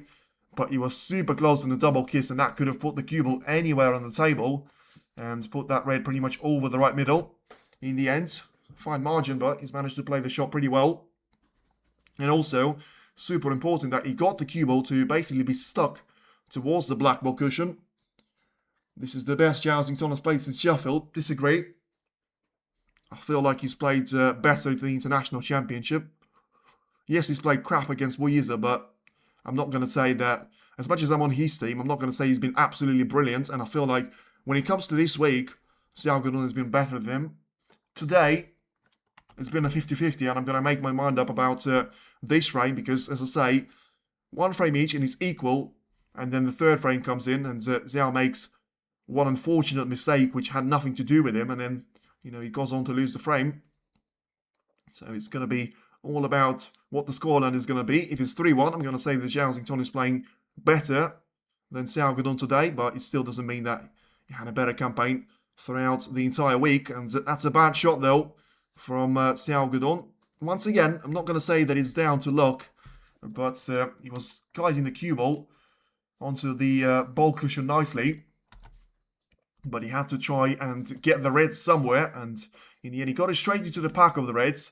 In the end, two of them have gone quite close to the left corner pocket, so as long as they're not going to be in the way of each other, when Xington plays this shot, should be able to get the first one in. And just as I said, in the end, you know, it looks like such an easy shot for you to be taking on, but in the end, because of so much distance and the pocket not being the widest that we've seen this season, it was missable, and that's exactly what happened. Xiao is back at the table here. Where to watch live, Eurosport, TNT Sports, or WSTV Play. Now, this red is going to be, to be fair to Zhao Xington, he would not have been nicely on the colours anyway, so would have had to go for a difficult yellow, and that way, just, you never know the way he would have gone, but it doesn't really explain the way that he's missed the previous shot. Still should have got that red in, at least give himself a chance to go for that yellow. Instead, once again, it is a test for Xiao because the reason why I say it's a test, the black is covered up, the pink has been pushed towards the left side cushion, the reds are not really in the perfect place, the black has just been freed up, but also put quite close to its own cushion. So I feel like, yeah, from this point onwards, Xiao will have to take the risk with the black, and he needs it right now, because that's going to boost his chances, probably double them, if not sort of quadruple them at this point. He's going to have the big bounce on the cue ball to try and separate the reds away from each other. But also it's going to be so much easier for him to be playing those shots from the black to the reds and back to the black every single time. How's the table looking? Yeah, so basically you've got 1, 2, 3, 4, 7 reds available, which doesn't really tell you the whole picture, but 7 reds available. 2 of them are going to be covering the way of the black spot. So you can't really pot the black into the right corner from the black spot, but you also can't really respot it right now because of one of the reds being in the way. You've got a pack of 5 reds being on the slightly right part of the pink spot, slightly underneath. And then, as I say, the rest of the reds are what counts as the ones in open play. The problem that Xiao has got is clearly committed to try and make it as straightforward for him as he can in terms of go for the percentage shots, play with the blue, but the reason why I say it's simpler is that you don't risk of running yourself out of position on the blue, but it is going to be quite difficult for you to be running up and down the table every single shot to try and play for the blue, then go back for the reds and stuff like that. So he's done it pretty well so far. So 3 reds and blues combinations. Now 12 points advantage, and well, this is the type of shot that I was talking about because he's got an awful lot of ground to make up on the cue ball, with backspin off the side cushion, and yeah, understandably, he's played for the black here, so I didn't actually feel like that was the right shot to play for the blue. And, well, I have to say, I felt like he had a better position to try and stay on the black a couple of shots previously. So this one is still, well, going to have to be made there. You can see his elbow very much strict in the position of 90 degrees. You would expect there with the camera focusing on it now, for whatever reason. And as long as he's not going to have the black in the way of that red into the right corner, he's going to have a great shot on him.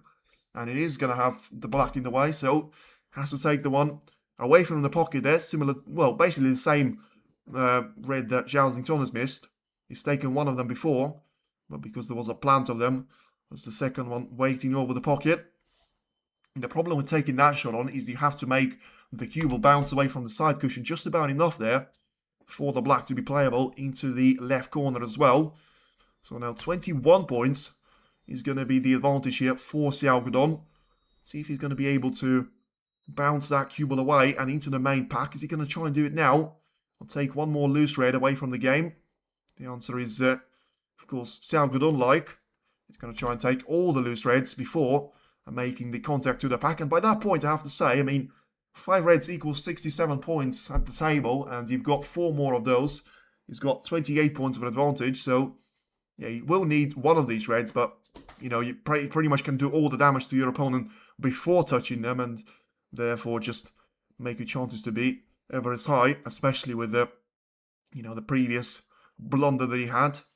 Very much, not going to say self-inflicted, but unfortunate from his point of view in the previous frame. That seems to have cost him dearly, but a good old sort of sequence here going on with, you know, you make a mistake, you're going to be out of the frame. So far, that has been the story of each of those frames, and that mistake from Zhao Xington didn't really look like one of the previous ones, because it was all about, you know, you're going to make the break of 20 or 30 points, and then I'm going to be able to just go higher than that, because I'm going to have less reds to try and make my way through. But in the end, at that point, it always looked like it was going to be a costly mistake, but I have to say also at that point, I thought that the way the colours were positioned, the way the reds were basically surrounded by those colours as well, felt like there was going to be a bit of a difficult job for Xiao Guodong to try and make his way through, very much until the end of the match, until the end of the frame. And he's able to do so for now, 37 points of an advantage. He's about to play the black as well into the left corner, and then have himself the position on 2 more reds to be taken into the left corner. So a bit straight on the black though, very little distance in between the cue ball as well. Bounce it onto the side cushion, and well, needed a slightly more pace there on the cue ball, because it's not even about the angle, but he needs those points for the black as much as he can score them.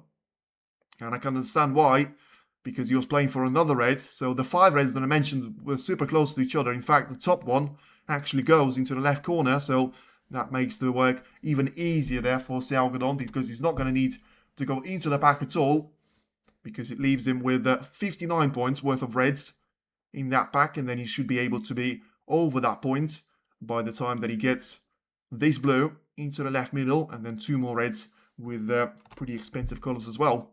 So seems to have been a perfect setup now for another long-term semi-final. But as I say, it has taken us pretty much 2 hours to get through the first frame in Zhang Anda against Zhao Yilong, and it's not even 90 minutes, and we're very much on the way for that to be the case here as well. And yeah, this red to be taken into the left corner. Zhao Xington is sleeping. You can't really blame him for it. It's not going to have anything to do with the table, you would think.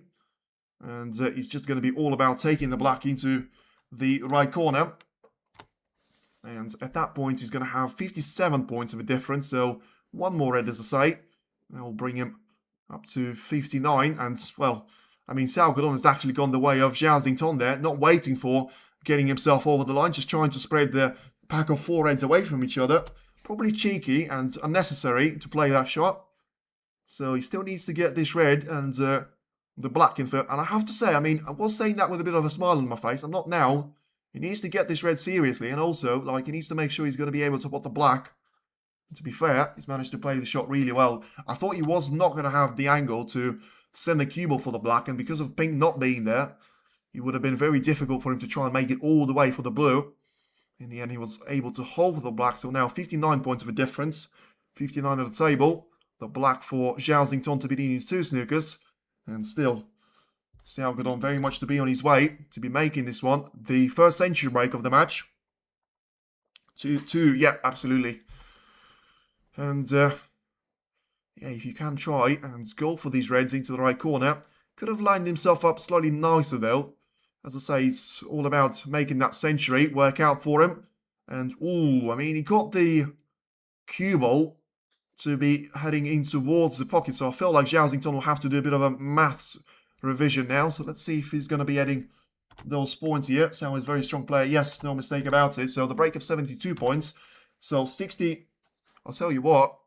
This is not nice there from Xiao because, you know, making that cue ball into the pocket means that Xiao Xingtong only needs one snooker. And, well, I certainly thought that match was, the frame was over. And it's a brilliant shot there by Xiao Xingtong. And you know what? Only one snooker needed. You're always going to have a chance of leaving one of those reds quite close to the black, especially with the long shot that he's played. This could be a blunder there from Xiao. I was going to blame him massively had he missed the frame ball, but in the end, even after getting over the line, you know, those 4 foul points that he conceded could still be very important come the end of that frame number 4. And now 54 points. Yeah, just checking there to see. Like, I couldn't believe that Xiao is only one snooker save. I know he's lost 4 points, but at that point, surely it wasn't just 7 points clear. So, yeah, Xiao Xingtong is going to be a bit of a threat now, coming back to the table. So, yeah, he needs to make a break of 24 points. So, let's see which red he's going to try and leave. He's going to be leaving the hardest red, which I actually thought he might use his positional play to full extent to try and leave the red closest to the black. But I suppose it's right down the spine there, which means that you're not really going to have an easy shot to be played. The cue ball in behind the black from there. So he's got the last red in. Once again, no time at all. And he's got the break of 17 points. So, yeah, about to make it 24. And then trying to basically get that red, I would think, to the top part of the table and have the cue ball to be in behind the blue. Have a look how this one will go. I mean, he can try and take it with the... Yeah, I was going to say that if he was trying to take the red without, you know, getting a chance of a free ball or something, he would have to try a better positional shot there. It doesn't seem to like the way that he's played this shot here. And, well, I mean, seen worse, but seen better. I feel like the angle is going to be there for the swerve and for the spin to kick in there for Xiao. And, yeah, certainly not over just yet with this frame. But I still feel like, you know, could have done slightly more damage there, Xiao Xingtong, because of, you know, he needs this red with the black. And he also needs to try to find a snooker from here. Now then, the red was hit. And the snooker is going to be sent back there from Xiao. So he's going to get this one in behind the brown. So once again, it is going to be a bit of a challenge here for Zhao to try and make his way out of this position. So he's looking at a 2-cushion escape from the bulk and from the right side. And, well, sending the red diagonally across. Just make sure you hit it onto the side cushion and then bounce it away into the middle part of the table as well. Otherwise, he risks to leave it on over the middle pocket. Over the corner pocket, I should say. And played a decent shot. Didn't really compromise Xiao by any means here. But at least he hasn't given the red to be 100% of a shot that he can try and take on. So, once again, a bit of backspin needed on the cue ball to just try and keep him in charge of it. Because I feel like Xiao will be trying to take all the careful measures that he can. Ooh, nearly didn't need to. Because of getting super close to getting that red into the corner pocket. I do feel like Xiao Xingtong probably needs to get to the point where he just pots the red and the black right now. And then tries to do... I mean, I was going to say try and do some damage on the yellow. But he should have done that before, you know. The green and yellow were super close to each other. Now they're so far apart. You may even have a better chance of getting the yellow down the table and the cue ball to be behind the brown. But all of that is going to be just, you know, in your head. You can try and paint that picture. It's going to be very difficult for him to actually execute it and also make it so difficult of a snooker that Xiao is unable to make his way out of it. So, decent approach. And, well, nearly brilliant execution as well. The red was all the way going up the table there. And when he was avoiding the brown spot, nearly gone to be in the way of the blue. But nearly doesn't count. And Xiao will have to try and focus on getting as much distance as possible there for himself in between the red and the cue ball. So as much as it has dragged on for a bit here, you can understand why that is the case. You know, it's a very important frame for Xiao Gudong, and you have to be fighting back when you're one snooker down from Zhao Xingtong's point of view. Now, is he going to get a snooker back on him? It looks like he may do. Just about short in the power there, it would seem, with the cue ball. As the blue may be covering the right part of the table, but certainly not the left part of it that we've seen from this angle. Although, I mean, doesn't really give you a lot there, having the left part, because you push the brown away onto the ball cushion, and that's not really going to do anything nice to Zhao Xingtong. That's exactly what I was talking about. And he's played this one quite well. Well, apart from getting the black to beat, very much in a compromised position. Add to the list of the pink here as well. So yeah, what started as a snooker pursuit doesn't really seem to be going that well for Zhao Xingtong, and every single shot that he plays just seems to get him further and further down the road in his snooker pursuit. So once again, he's got a chance to try and take this red, and I say he takes it now. The brown has been moved slightly closer to the yellow, and I feel like, you know, just try and kill two birds with one stone. Get the red with the black, which gets you 8 points, instead of, you know, trying to take a risk. He was trying to take the red. In the end, he got nowhere near the pot, the position, and the fluke was probably closer to that. And this red is going to be possible there from Xiao Gudong's point of view.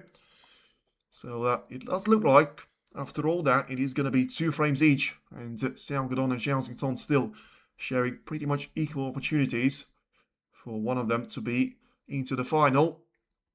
Now, 38 points is going to be the difference in between the two players. So still going to be very much important to try and get this red in, but there was no real pressure on that shot from Xiao Gudong's point of view, and he's able to get that red nicely into the middle, and there's now surely no way back at all for Zhao Xingtong. 39 points, 12 foul points needed, with no free ball, and especially the black disappearing. It is 2 frames each, so where can I watch the match? You can watch it on TNT Sports, Eurosport, or WSTV Play. So for now, it's the... Yes, it is going to be GG's for the first mini session, and let's see what the second one will bring. For now, as I say, it has been an absolute carbon copy of the match of Watchalong and Xiao Gudong in terms of the scoreline.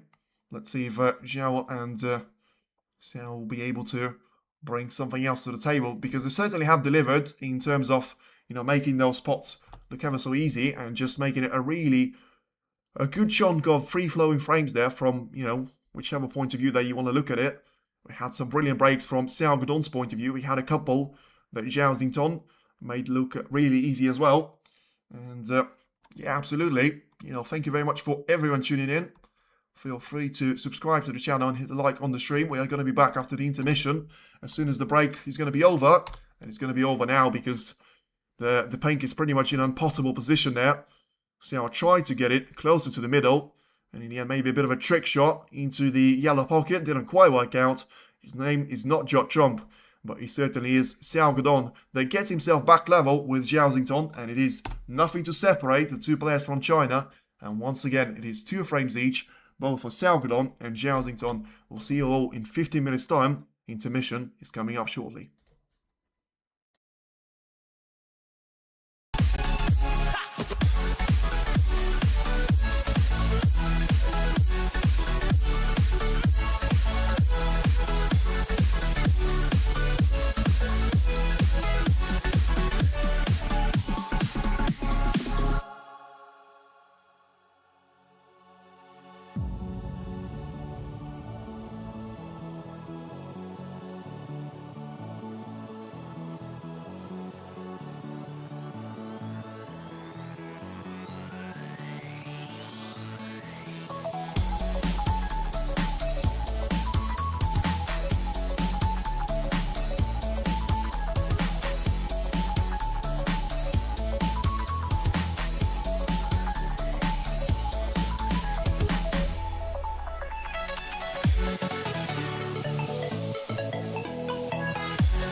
can see is my own silhouette.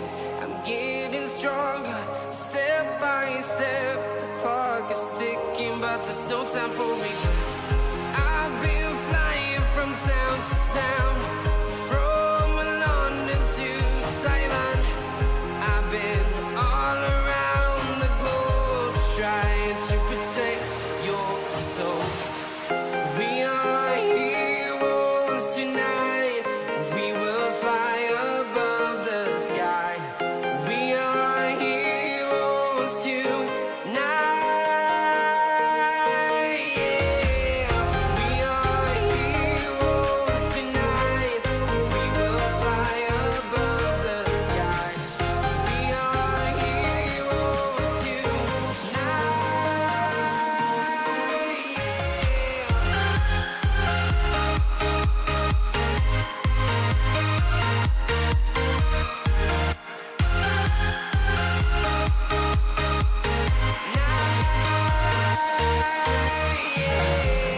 Feeling like a dynamite, ready to explode right up in the sky. I need you to listen, I need you to hear, and don't show any fear. I've been flying from town to town, from London to Taiwan. I've been all around the globe trying to protect your soul. We are heroes tonight. We will fly above the sky. We are heroes tonight. Yeah. We are heroes tonight. We will fly above the sky. We are heroes tonight.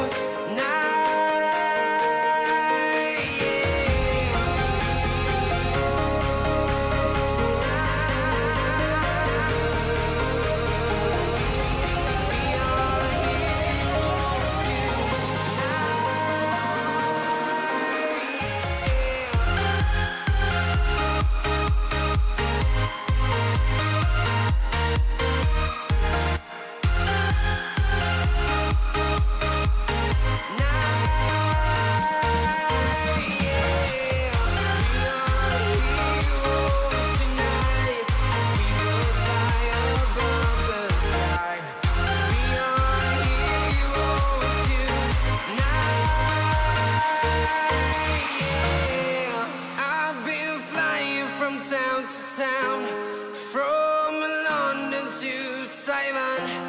I've been all around the globe trying to protect your soul.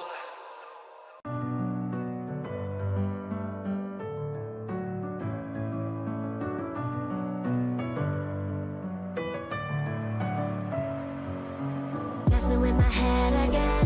You had your heart set on me, but these feels, they come and go, and they come so easily. Tell me what it is about you that I can't forget, but you're breaking down my walls again, just to set me free. Why do I, baby, why do I love the way you always leave me? Why do I, baby, why do I love the touch but never love the feeling? Why do I, baby, why do I love the way you always leave me? Why do I, baby, why do I love the touch but never love the feeling?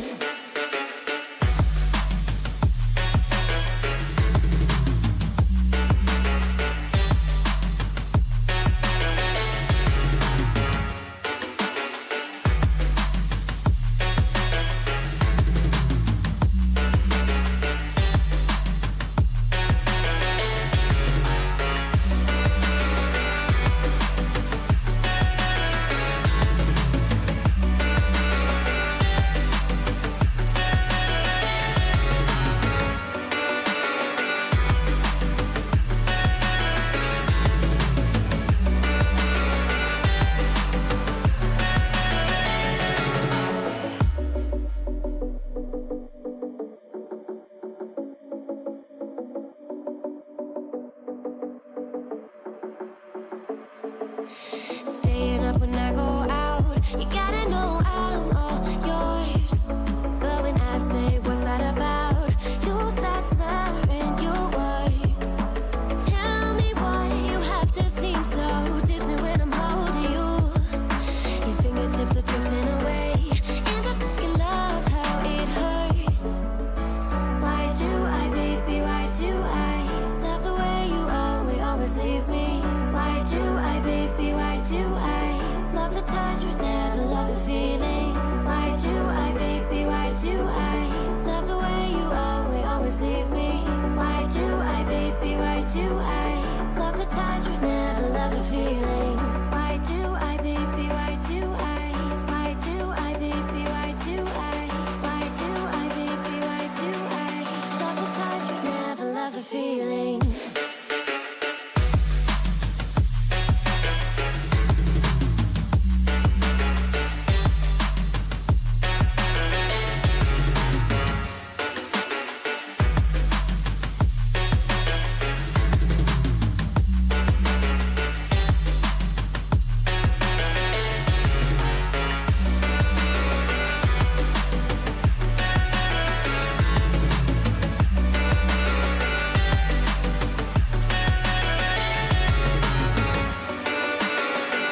When you want to get off the darkest ground,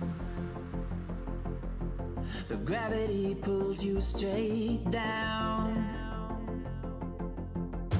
Earth from a bird's eye view. You should grow feathers and see this too. When you want to get off the darkest ground, but gravity pulls you straight down.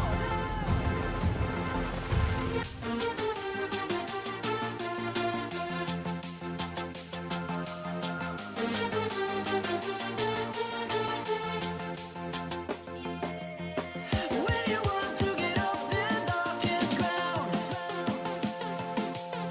but gravity pulls you straight down.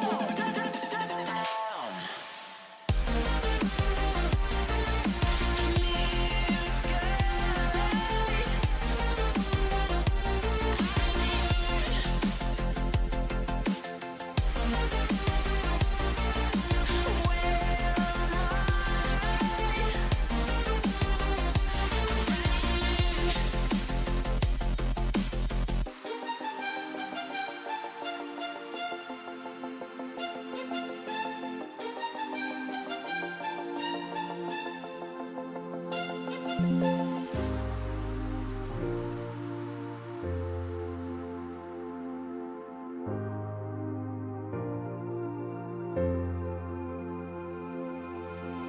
When you want to get off the darkest ground,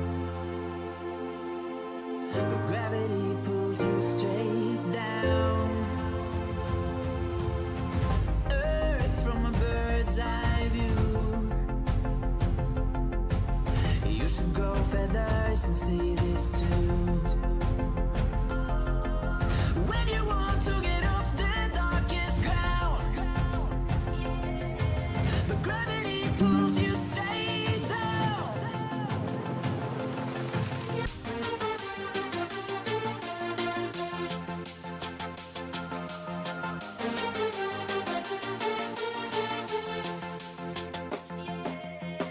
When you want to get off the darkest ground,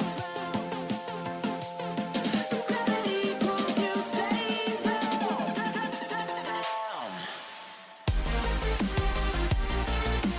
Clear sky.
Right then everyone, we are back from the intermission and let's see if it is going to be the complete repetition of the first semi-final or is it going to be a bit of a different story there. For now, we are completely going through the script there of the first semi in between Watchalong and Zhaganda, but this time around on the main table we've got Xiao and Zhao.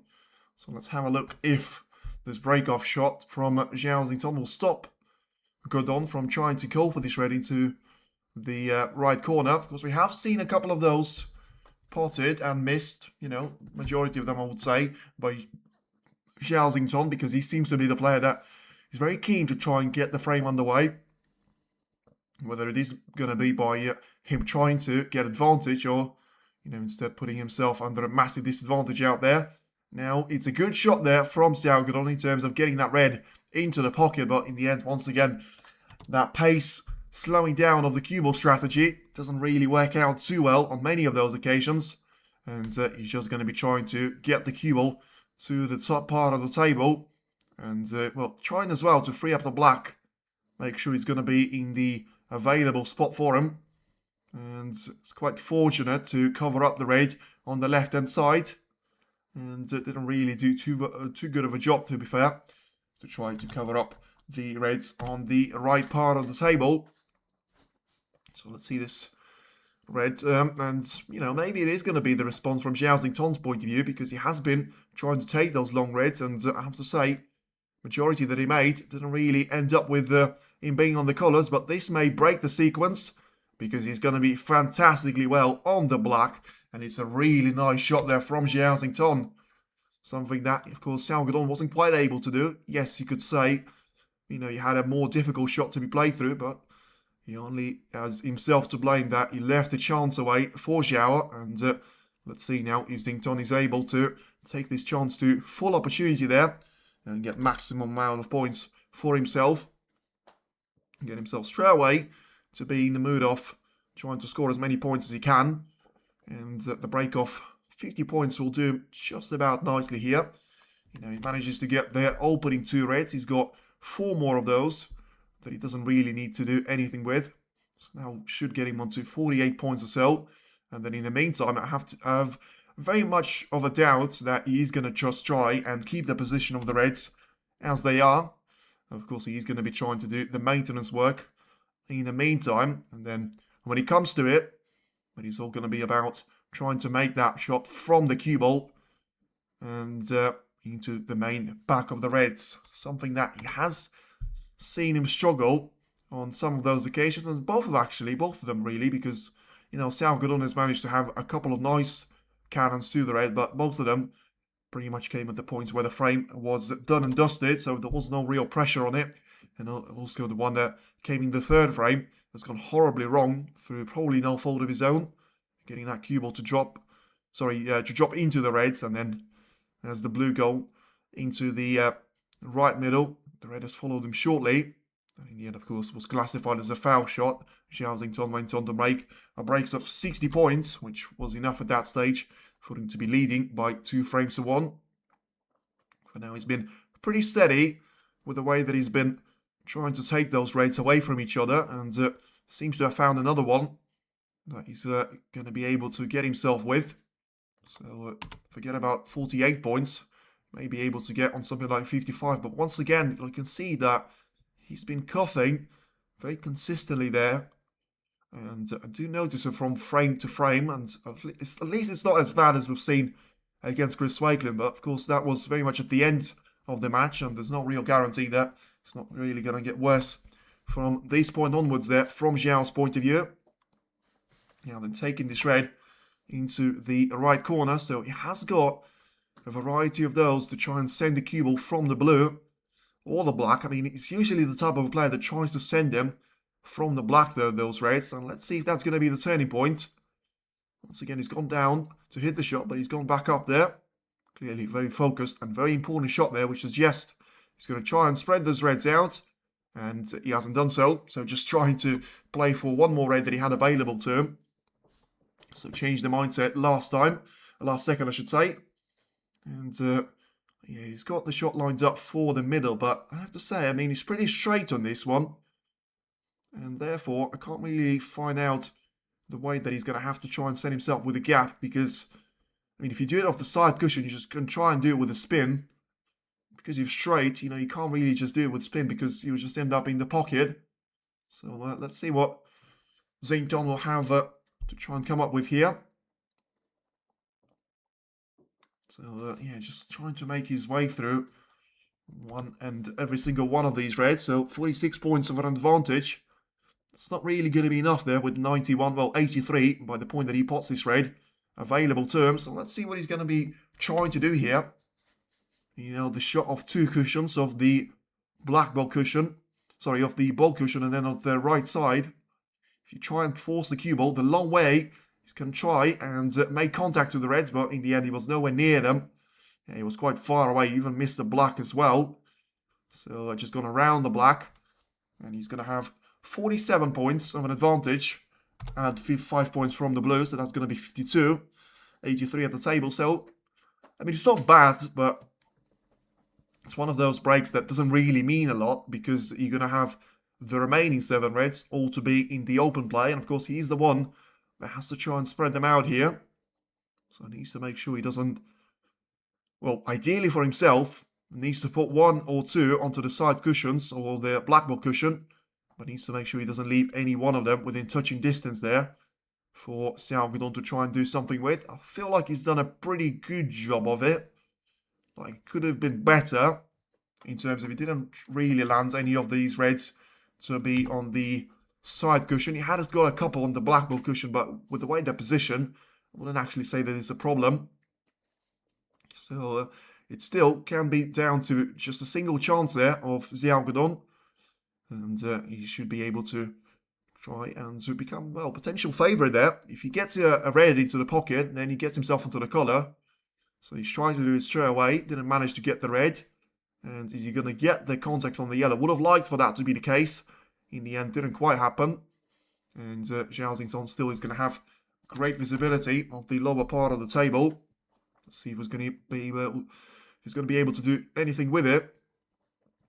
Try and send the red to the right corner of the pocket. His one is closer. Still not close enough. And has the cue ball to be drifting away. And in a safe place there for him. And still, I mean, it's a pretty nice shot there from Zhao point of view, because as much as he's not going to have the cue ball to be behind the green, still has got very much limited options there. So, got done here in terms of, I'm not even sure he can try and cut this red into the right corner, the one that is closest to the cue ball right now. So he just needs to forget about going for a pot, which, you know, is very much target number 1 now for Zhao. And try and focus on just getting the cue ball to be onto the safe place.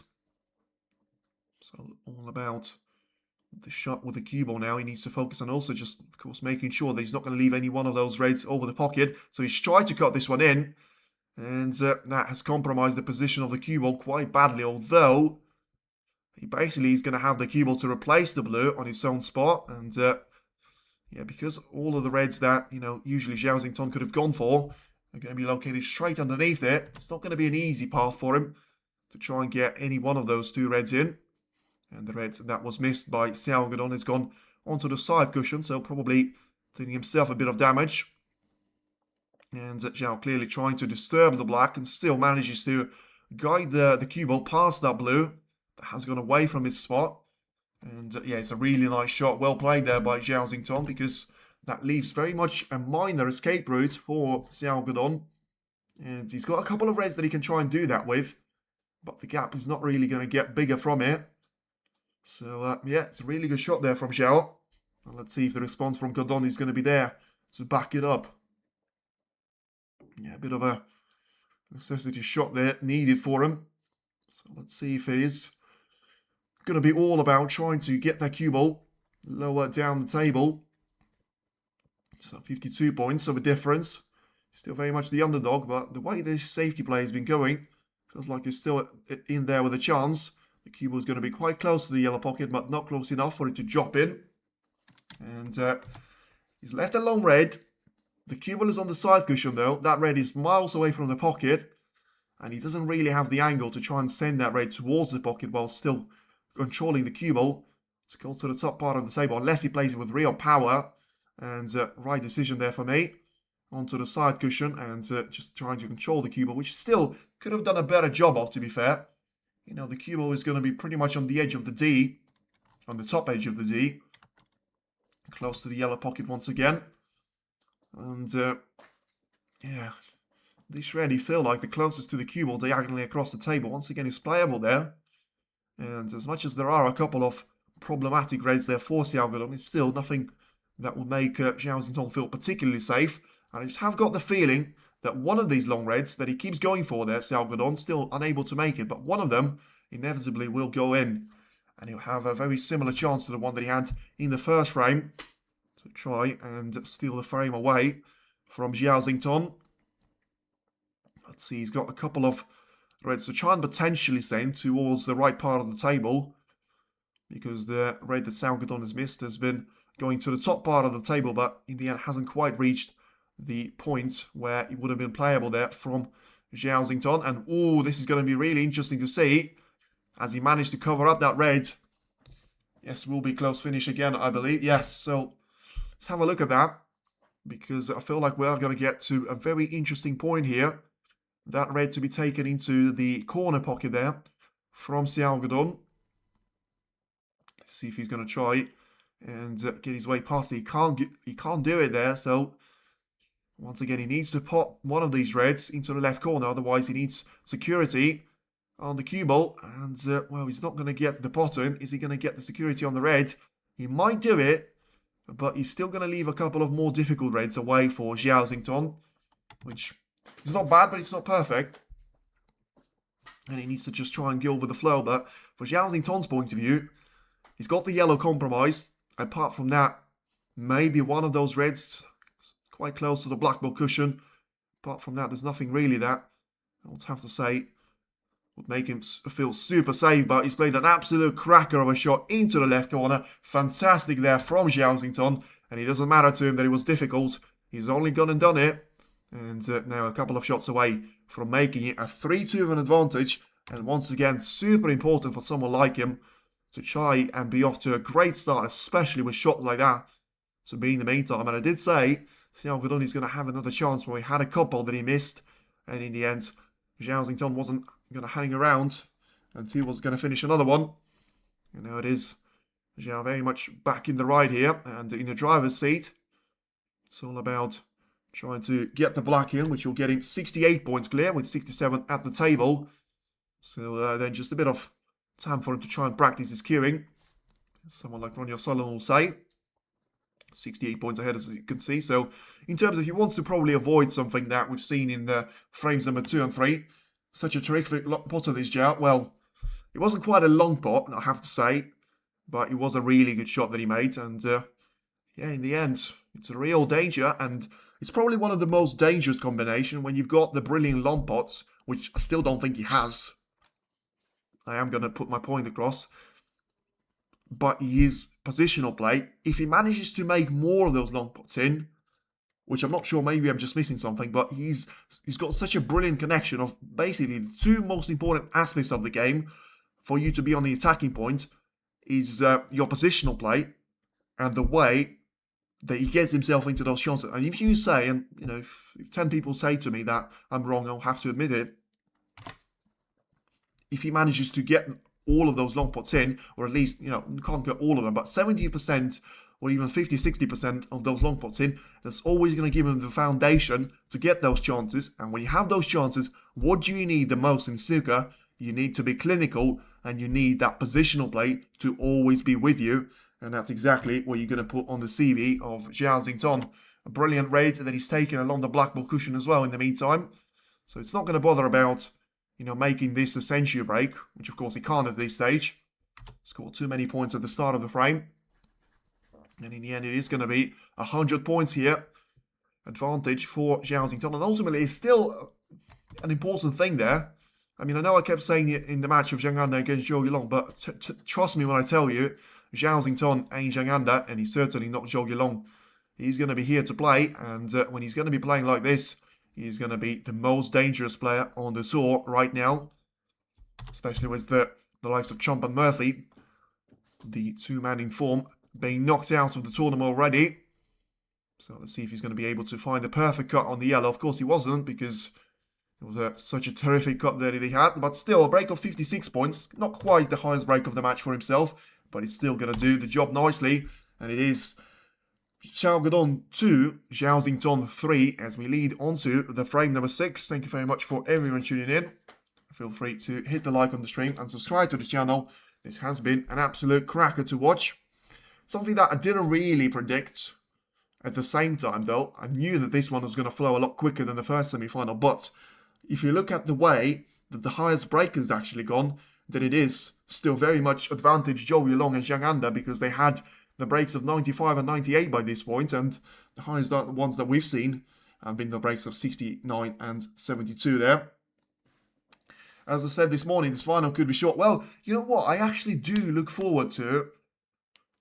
I am going to say who's going to be the second player, but the way that Zhang Anda is going to approach the final is going to be super interesting, because he comes across to me as a bit of a safety player anyway, especially when he comes to those finals.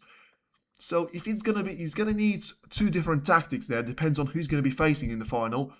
But I feel like if it's going to be Zhang Anda against Zhao Xington, I mean, this is going to, even from me, if I would have been an involved party, it would have been so interesting to see, because that's where tactic of snooker actually comes in. The way that both players are going to approach it, is Zhao Xington going to say, well, I know that I'm good at my attacking game, but I just need to try and basically concentrate on the safety game, take it to a new level, maybe just level things up, maybe do it 55 to 45% to my disadvantage, but still, I'll be able to recover all the chances that he either misses or I get with my terrific, as you say, long pots and stuff. So I really enjoyed watching Zhao play. Yes, I mean, I don't actually feel like there's not going to be too many players that don't.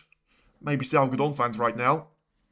But yeah, still quite disappointing, I have to say, with the crowd. Although, I mean, this does seem like there's going to be a lot of people in the background. So maybe just not so many on the front row.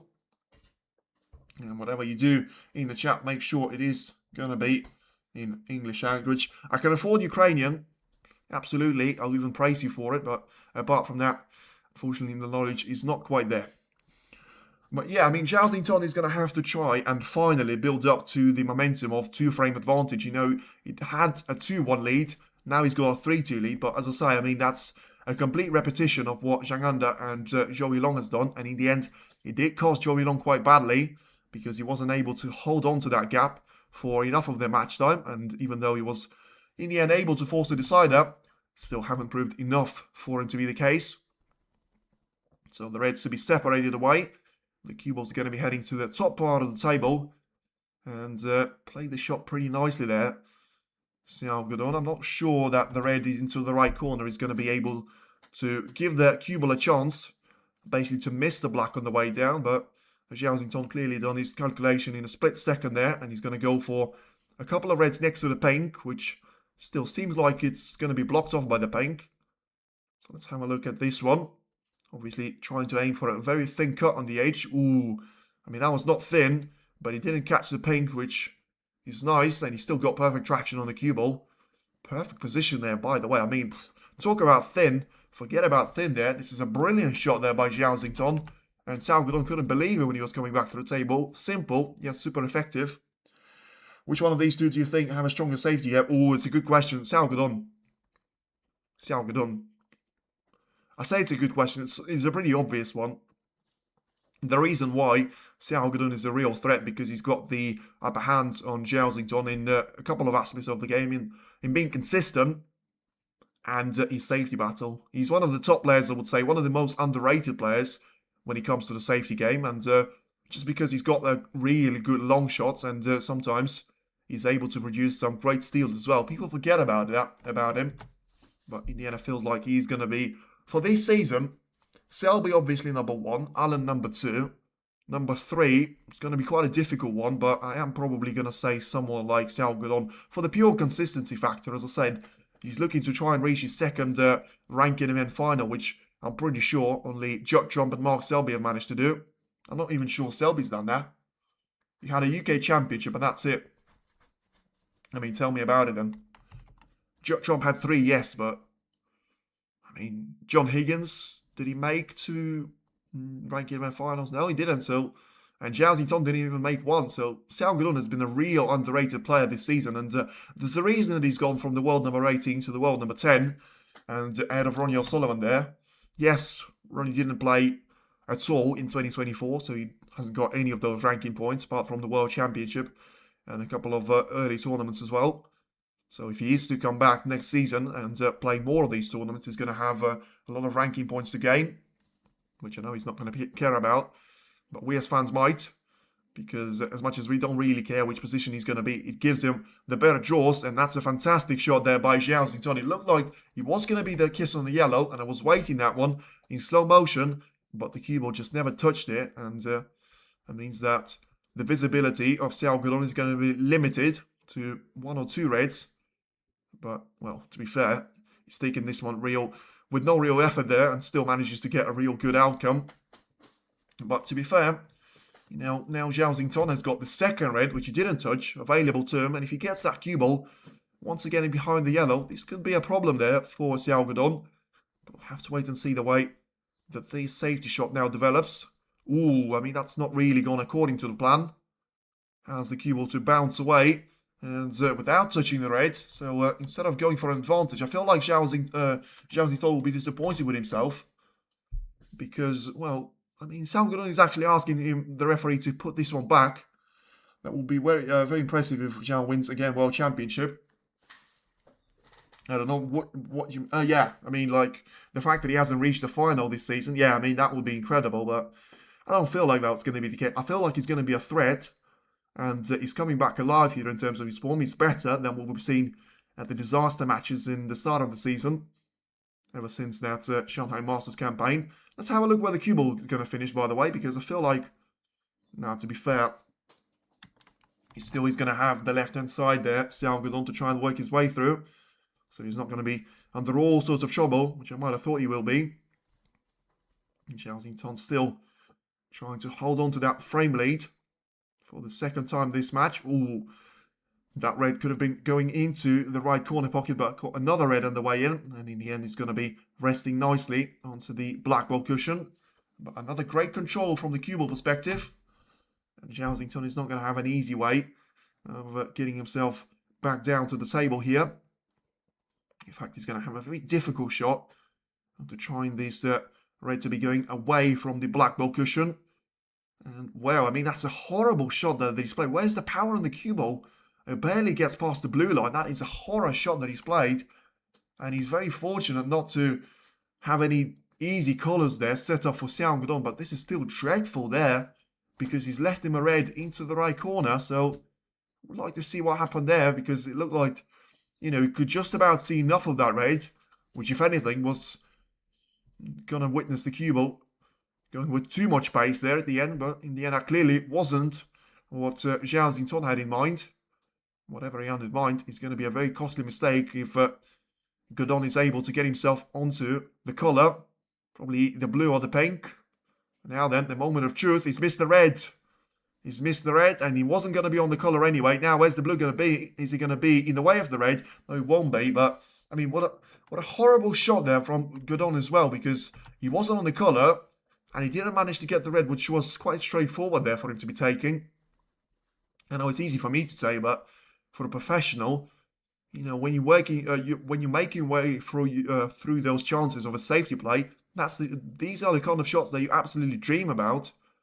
And well, Xiao Xington has missed this red by a mile into the middle, but the problem for Gudong is that he missed it by so much that he didn't even catch the jaws. He just bounced away from the side cushion and has the cue ball onto the top part of the table. So after a really good bunch of safety shots, a couple of bizarre errors, and I say bizarre, the one of Zhao Xington was probably understandable. It was a really difficult cut to be taken on that red, but the one from Xiao Gudong was, as I say, quite a shocking one. So let's see. Of course, Xiao will be taking a cautious look at every single time the opportunity is going to present itself to him. And therefore, just having a look at the cue ball to be lined up for... I mean, he has got a couple of shots into the right corner, but neither of them are going to get the path of the cue ball to be freed up from missing all of these reds. And in the end, it don't really feel like you're going to be doing anything nice to it. So, yeah, it is Xiao Gudong very much trying to do something about here with the cue ball. I mean, I don't actually know what why he's taking so long here, because I can clearly see two ways that the cue ball can be sent to the top part of the table. I don't know if he tries to get something more out of this. Maybe he's just thinking about, you know, whether it's worth to be taking that red into the right corner, but surely you still have to get the cue ball safe, and if you can't do it, then don't hit the red. Yeah, he's missing it by a mile. Hold on, hold on. Is he going to be close to the yellow pocket? Ooh, quite close. I mean, he was walking away quite quickly there, Xiao. In the end, red is just about going to stay on the table. Just thinking, Zhao mistakes, little mistakes now and then, not liking the ball. No. The thing about it is, like, Zhao Xington was making mistakes in the World Championship, and people forget about it. He was making so many mistakes. I probably didn't phrase that one correctly. He was making quite a lot of mistakes, but he was making so many of the brilliant shots there that he couldn't think about those mistakes because he kept on winning. You don't remember the bad things when the person is going to be winning. You don't remember the misses that Watchalong had in 2013 after an incredible World Championship. You don't remember the misses that Mark Selby had in 2014, Stuart Bingham 2015, Mark Selby 16, 17. You don't remember that, but you don't become world champion for a reason. You can say, you know, you had an easy draw. Karen Wilson 2024, arguably the worst world championship of the century. That certainly wasn't the case with Zhao Xington. He had one of the best players against him, and every single time the players were coming in form. Just waiting on this plant. Once again, I mean, like, it's 5 or 6 shots that Xiao has gone for right now in this frame, and he's missed every single one of them, and he was always about time. I was going to say he's left the red on, but he still hasn't. Like, he got away with it again. I don't know what is going on there with Xiao, but you know when you say he's a safe player, he's certainly thrown all of that out of the window. And Zhao Xington is going to be super disappointed with this one because, like, when you miss 4 or 5 reds and you don't leave anything away to your opponent, like, it's going to be quite difficult to take, but you can't do anything about it. And the thing for him to try and enjoy is the fact that he's still got that 1 frame advantage, although he hasn't really played a good shot. Trying to get the cue ball in behind the brown. And yeah, this red is going to be able for him to be accessed. But yeah, I mean, if you think about that Zhao Xington campaign, it was the World Championship, Elias Lesser in the qualifying rounds, brilliant. Li Pei Fan absolutely destroyed them to an extent. I mean, the scoreline probably wouldn't tell that, but he still destroyed them. Chris Wakelin, after that incredible match against Mark Cullen, absolutely sort of wiped the floor with him, gets destroyed by Zhao Xington. Ronnie O'Sullivan destroyed Bang Jingsu, destroyed Si Xiaowei, destroyed Ali Carter, and still was unable to do anything about the form of Zhao Xington. Beat him with a session to spare. Never heard that in my life. And then Mark Williams, beating out the world #1 and the real favourite for the world crown, gets absolutely smashed there. And if he hadn't won 4 frames in a bounce, it would have been one of the most incredible World Championship final defeats. And once again, I mean, this guy is a bit of a joke there. He's sleeping whilst there's a brilliant long shot going in. And Zhao Xington said, well, you know what? You're not going to give me any chances. That's fine by me. I'm going to find them myself. And it's a brilliant long shot once again. And I have to say, I am getting the idea and the impression of what you were telling me before, because this seems a lot better from Zhao Xington's campaign. These long shots just seems like they're going to be finding their way, slowly but steadily. And after all the mistakes of Xiao Guodong, it is finally going to be time for Zhao Xington to try and say a word or so about it. And now I feel like this red is going to be potable into, well, it's obviously going to be potable into the left middle. And I feel like he's got maybe 4 more after this one, which it's not going to be too much, but it's better than nothing. Strange because the frame after the intermission was dominant for Zhao. It was. And rank 8 Zhao Xington versus rank 10 Xiao Guodong. Yes, confirmed. But remember, neither of them have got a lot of ranking points to try and lose in both the player series and for the 1-year list and the 2-year list as well. So as they're trying to upgrade from 35,000 ranking points and prize money, they're going to try and do it towards the sort of 85 for one of them to reach the final stage. And during Zhang Anda, I'm pretty sure we'll be enjoying his watch of this match and just looking forward to seeing it drag on for a while to make sure that neither one of Zhao Xington or Xiao Guodong is going to have a physical advantage over him. Because that 5-hour match, as long as it may not sound and not look as exhausting, I can tell you for a fact that it certainly will be. quite painful for Zhang Anda to try. Well, it depends on the reaction of the body, and also it depends how he feels about it. He had a couple of comfortable wins in the previous rounds, so maybe he's just going to go back to that aspect and basically even itself out. For now, it's another red taken, and it was actually one of the more difficult reds Xiao Xington had to try and get past. So closer to the black ball spot, once again, his favourite place on the snooker table. I genuinely don't know how, like, you know when you have a shelf in your house, I genuinely don't know if he's got a black spot, literally, like a black spot with the white little chalk and then the black potted on it, and it says my favourite spot when it comes to snooker, because he just seems to thrive in those conditions. This match so far, I say, once again, don't want to jinx him or anything, but he has been really good when playing around the black ball cushion. His final best of 19, yes, it certainly is. First to 10, best of 19. Once again, it's a standard, which you're not really going to get. As far as I'm aware, you've got home nations, first to 9. So, Northern Ireland, English Open, Scottish Open, Welsh Open, first to 9 for the final. Then you're going to have Shanghai Masters. By the way, hold on that one. Brilliant shot there by Zhao Xington, trying to split the reds away from each other. And the cue ball is going to be positioned perfectly onto a couple of those. Zhao Xington is on fire. You better not miss this red now after I make that statement.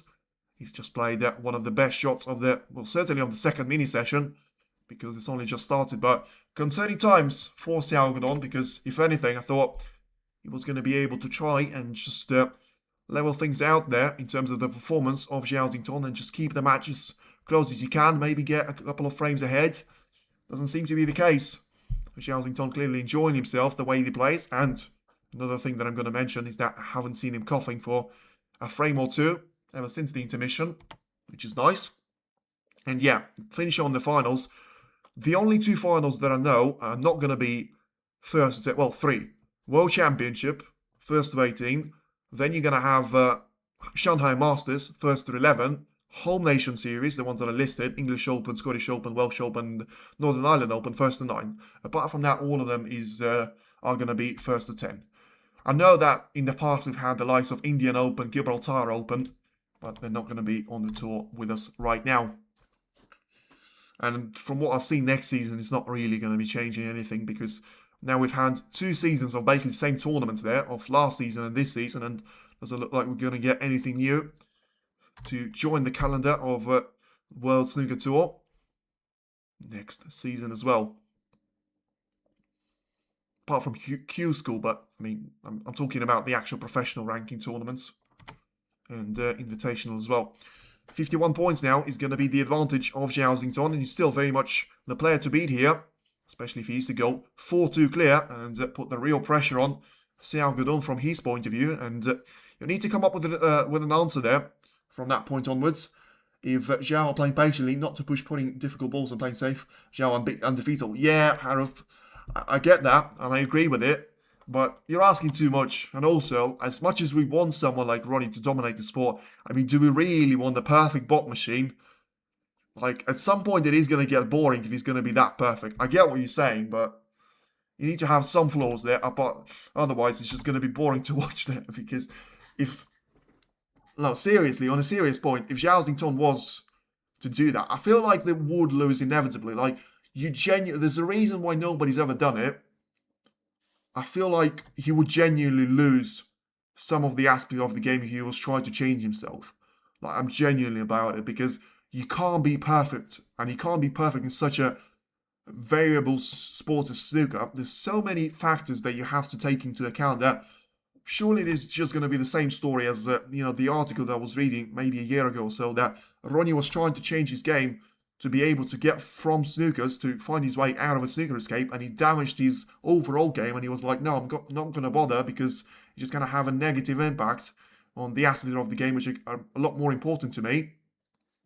So, yeah, that was the case, and that was the last shot that Zhao Xington has managed to take. So a break of 85 points, not quite a century break, but in the end, he won't care about that one too much. He leads Xiao Godon by 4 frames to 2, and what an incredible match we've seen already.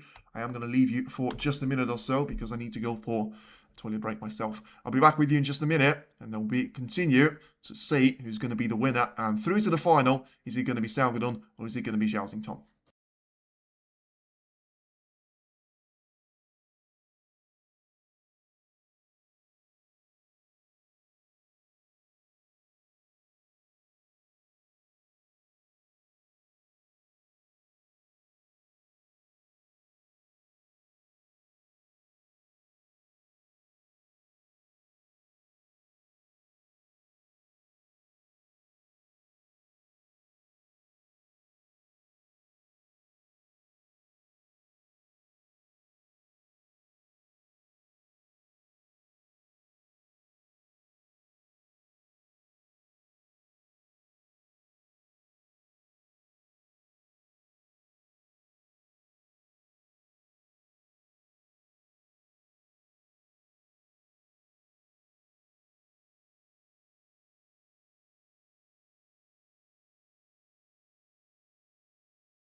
Right then, back to the action. So, if the frame number 7 goes the way that the previous two have gone, I feel like it is going to be curtains, and you probably have to say at this stage it is just going to be 6-2 and a straightforward win for Xiao Xington. But on the other point, and on the other stage of it, you still have to give some credit to Xiao Gedong. He's played pretty well for him to be able to maintain the lead. So now, does he have what it takes to potentially try and turn this around and in his favour? I suppose only time will tell, but 4-2 is, as I say, it's the first time that we've gone apart from the script and of the previous semi-final, and I feel like at the worst possible time here for Xiao Gedong. Xiao Xington has responded really well, you know, finally, in being clinical and having the ability to close off the frames with the first chance that gets presented to him. In the end, you can't really criticise him for anything that he's done after he takes a break-off shot now.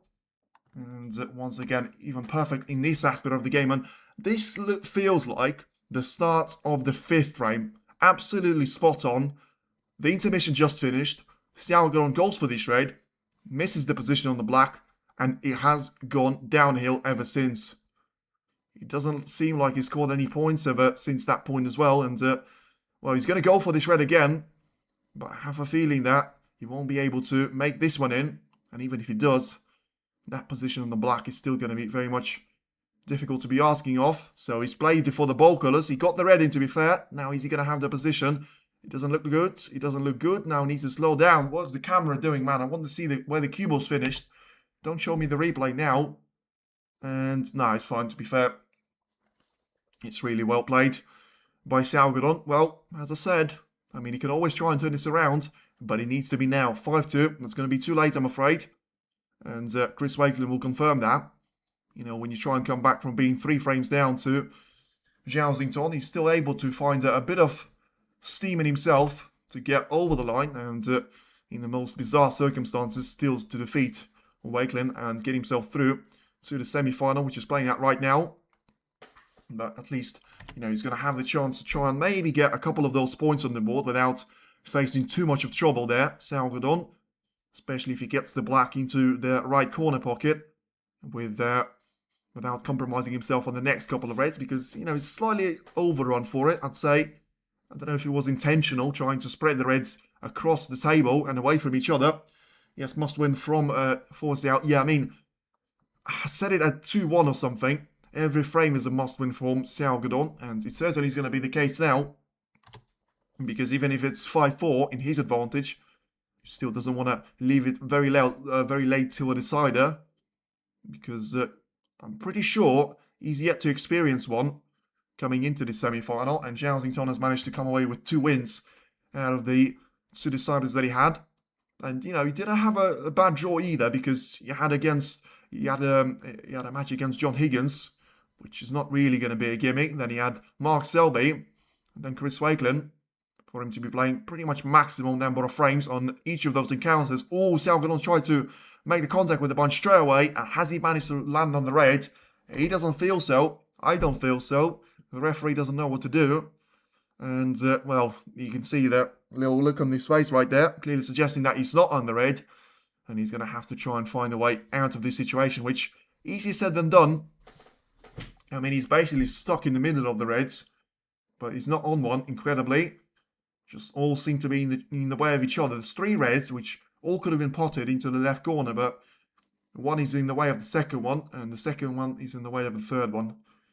And etc, etc. Is he going to try and go for a cut into the right middle, though? No, he won't. Clearly feeling that he's still not at the desperate point of the match. But it may not be too far away there. 19 points of a break is, of course, decent for you, but still not quite good enough for you to try and challenge someone like Xiao Xington. That, in the last couple of frames, managed to step up his break-building abilities and certainly get himself into a real rhythm. And also get a couple of frames on the board, which certainly will help. Now, he didn't have any chance to try and go for a long shot, no matter how risky you thought he might have been. So it gives the turn back to Xiao Gedong, leaving that cue ball to be alongside the red, which is probably going to be a dangerous point at some stage of this frame, although Xiao Gedong seems to be aiming to try and get that one away from the right middle.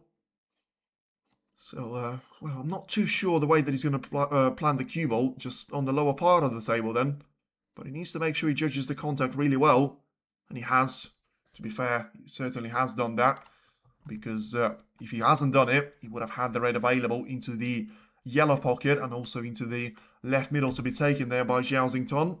He can still try and take it into the yellow pocket because I feel like there's not going to be too much for him to risk with, you know, the red being at the top part of the table. As long as he gets that cue ball past and closer to the green pocket, it's just going to be a safety to give away. But he clearly feels like he doesn't want to be taking any of those risks, although he had a double kiss on that red. And quite fortunate, the kiss on the green may have blocked, well, doesn't mean that he did, block off the path there for Xiao Guodong to try and get access to this red to be taken into the left middle. When is the final tomorrow? Tomorrow at 1 o'clock in China, 5 o'clock in the UK, so 6 o'clock in the mainland Europe in the morning, and then the evening session is going to be 7 o'clock in China and 11 o'clock in UK, 12 o'clock in Europe. Now then, another very important shot of this red. And for now, Xiao Guodong seems to be taking his chances, something that we haven't seen in the previous couple of frames. But it may not be too late for him to try and step up his game here. Takes that red really nicely, to be fair, into the left middle. Now, all about trying to get the position here as well. 100% Xington is the winner. I wouldn't say 100%. I would say we're probably close to 70, 75% zone. Something like that, but I mean, if he's able to win 2 frames on the bounce and, you know, get himself into the real rhythm, who says that Xiao Guodong can't do the same thing and get himself back level in terms of frames. Doesn't seem to be happy with the way he's played this shot, though. And he's still going to be fine in terms of the reds taken into the left corner.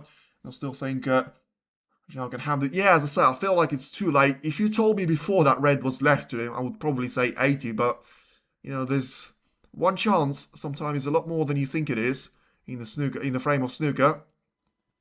Although, not when you lose the cue or like that. It was one of the simplest shots you could think about. You know, all you have to do is judge the power. There wasn't even contact in between the reds, and he still finds the cue ball really awkwardly underneath the black, and that's not really the shot that you want to be playing when you don't feel like there's confidence all over you. And, you know, from confidence to disaster, it's only one step there and then one shot on the black. Has he taken it? No, he hasn't. No, he hasn't. And that could be curtains. If he's landed on the red, that could be curtains, ladies and gentlemen.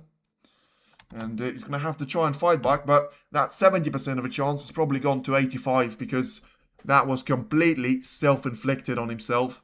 And that is really disappointing from the consistent Xiao Guodong that I've seen on this week, but also this season. We have seen a shadow of him in the second mini session here. He's still been good enough for the first one. But either the step up from Xington has been too much. Well, I wouldn't really celebrate too much because, as I say, I thought Xiao managed to land himself on the red into the left corner, but he hasn't. So it's just going to be a safety shot to be played.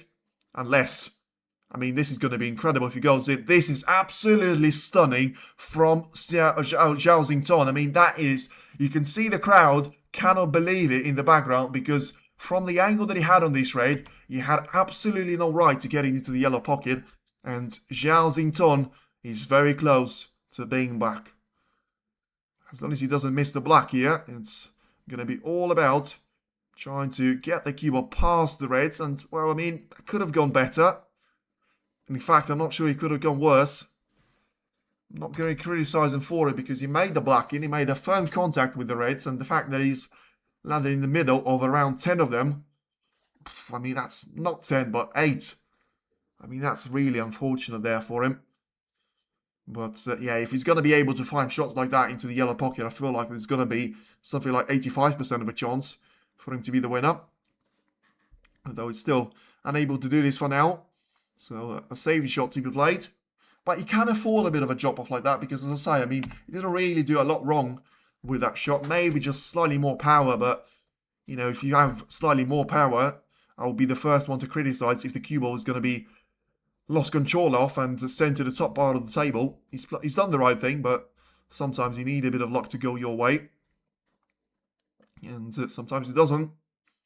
So once again, the response from Xiao is needed. Zhao break off mostly have red open to long shots, yes, but I mean, you can't say that Xiao has been brilliant with his break-offs either.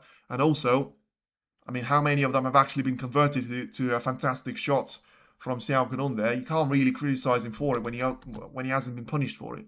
It's like saying, well, you know, I could have made the maximum had I not missed the second black. Well, you could have, but you didn't really do it, did you? So, yeah, but like, once again, Zhao break-off were really solid at the start of the match. You know, he wasn't the one leaving the red over the left middle. You know, Xiao Guodong's done that twice. Yes, Zhao was unable to take it, but at least he could make a point out of it. You know, when you take a red to the top part of the table, you haven't got a cue ball to be tucked in into the ball cushion, then you can classify that as a bad break-off. But when you've got the reds available, I mean, if anything, you can't really criticize the player for that. You need to be concentrating on the cue ball more than the reds, because you can't always justify the split of 15 reds to go far away from each other.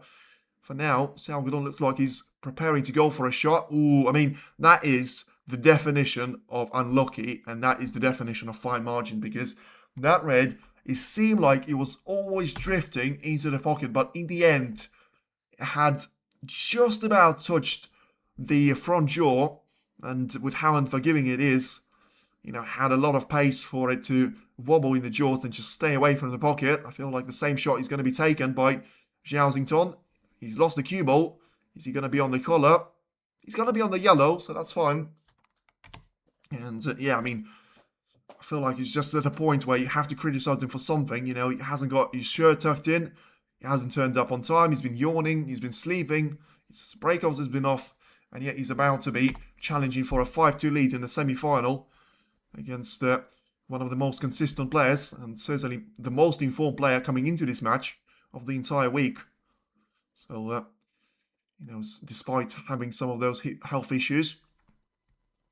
Now, the red to be taken into the green pocket needs to be done with a rest, which makes sure that he needs to justify that contact on the cue ball. Hasn't really done too well, but he's still going to be on the yellow. And you can see that the reaction just didn't really understand what happened on the cue ball. And very fortunate to have that yellow. Feels like he can't really bridge over the green without touching it with his body.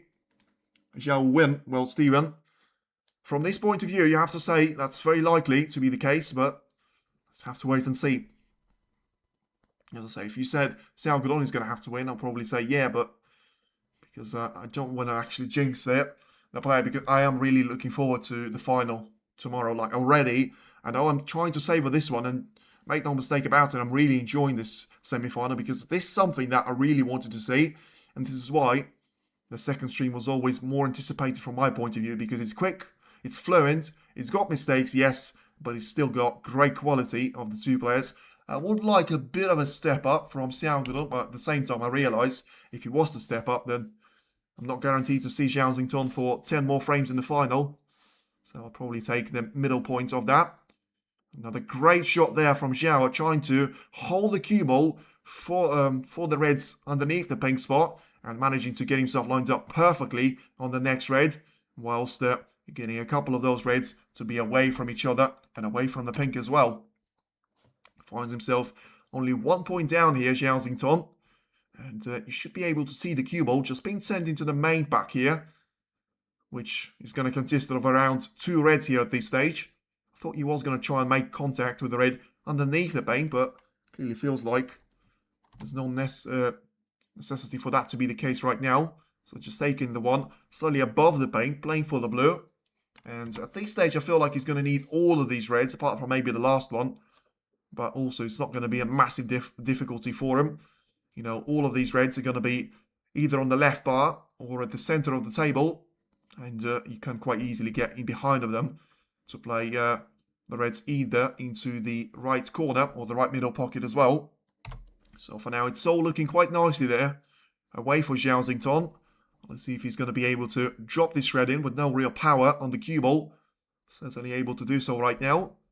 Just now trying to slow the white enough there for him to be playing the black. Could have done with, you know, slightly straighter on the black, to be fair, because he is getting to the point of 3 reds that need slightly more attention and care.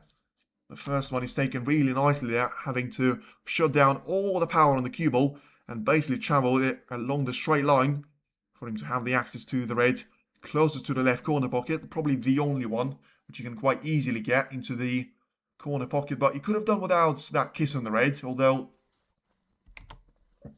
the way he caught that red clearly wasn't accidental, so he was trying to hit that red, but just seems to have got stuck in between the two of them.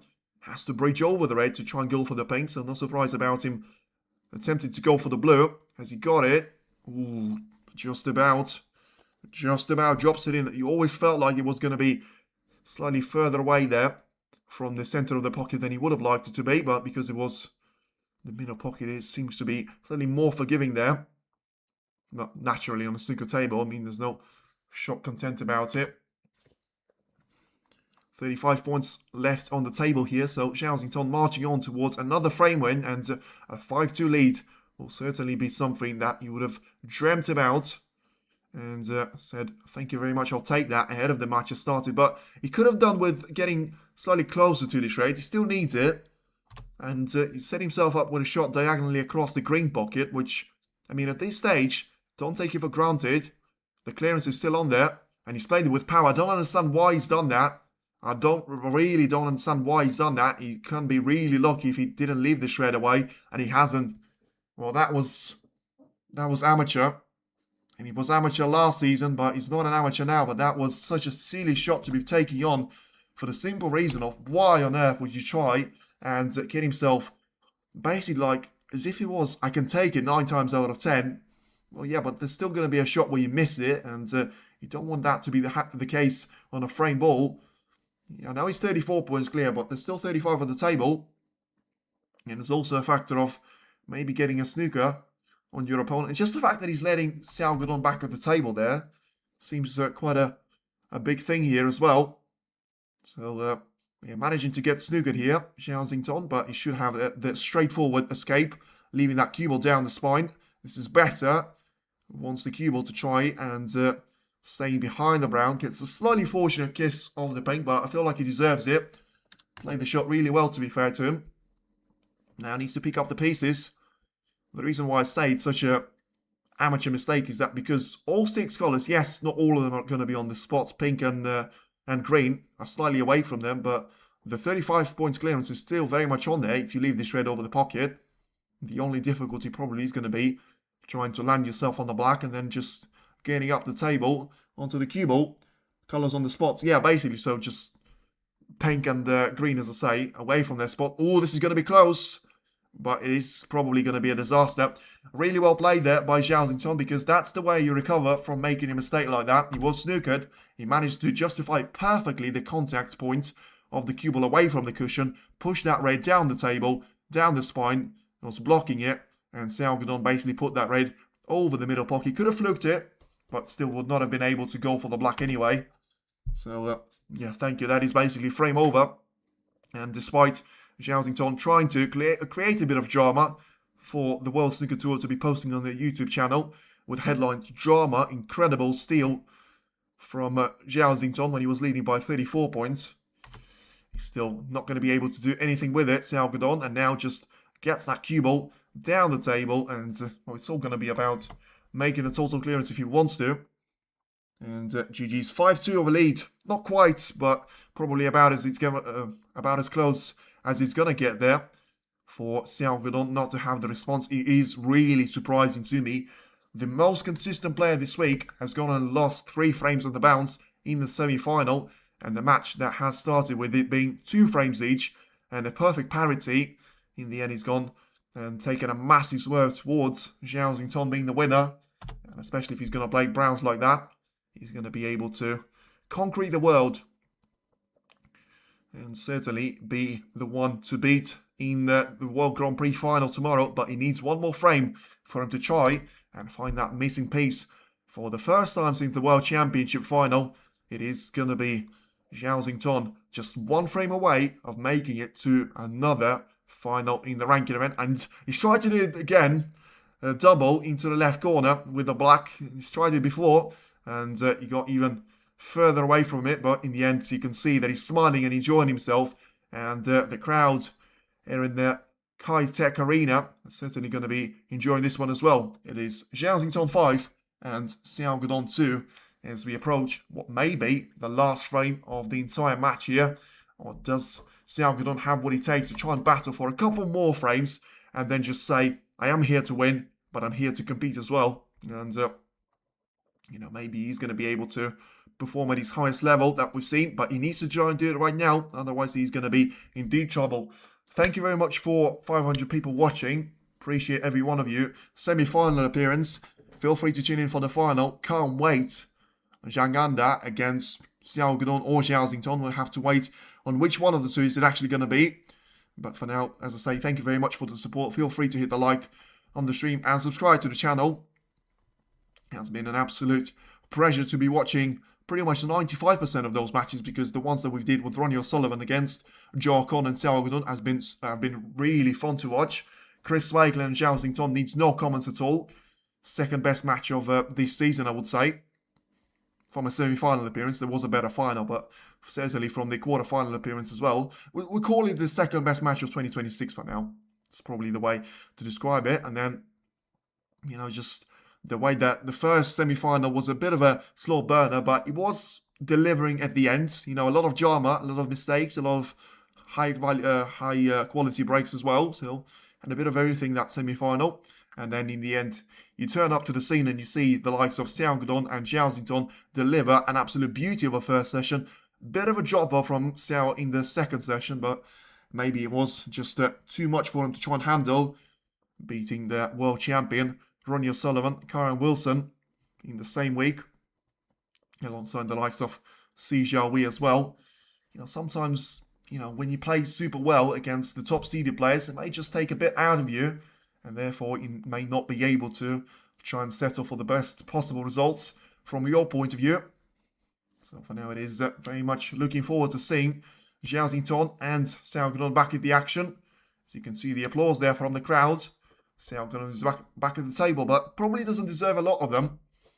You know, he still has to be trying to find a fighting spirit, and I have to say that mistake that he achieved on the previous frame was probably the icing on the cake of what's gone wrong for him in the second mini session. But I genuinely don't understand why it is Xiao Guodong that had such a massive drop off. If anything, if that happened to Zhao Xingtong, I would understand it. There's a couple of points to it. He was getting away with those errors of a safety. Xiao Guodong is more consistent. He was the better player all week. It's not even the final. I can't find the explanation why they basically switched bodies there.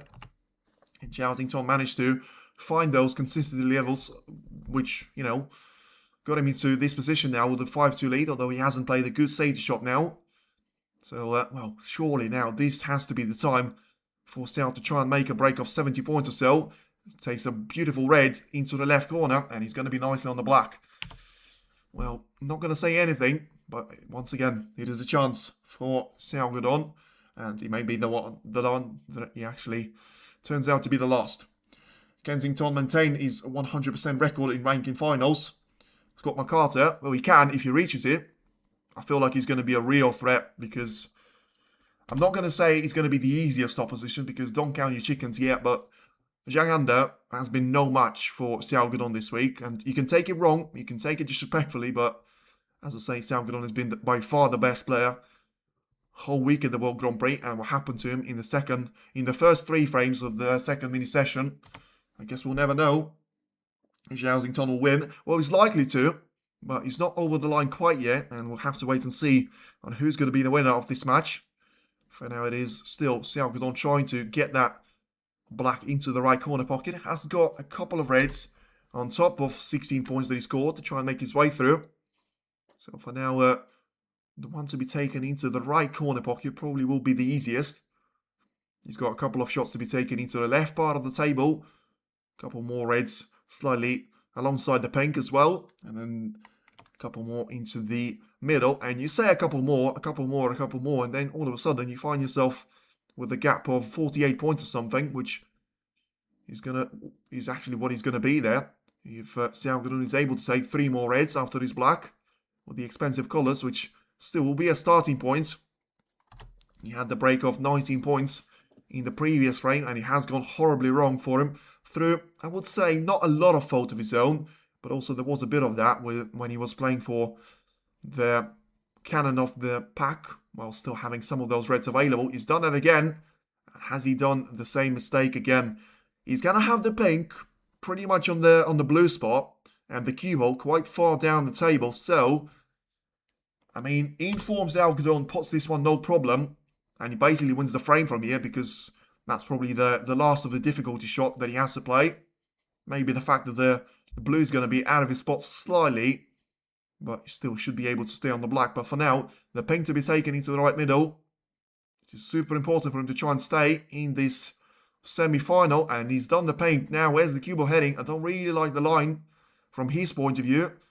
And is he going to slow down? It might just about be perfect in the position that the cue ball was taking that line.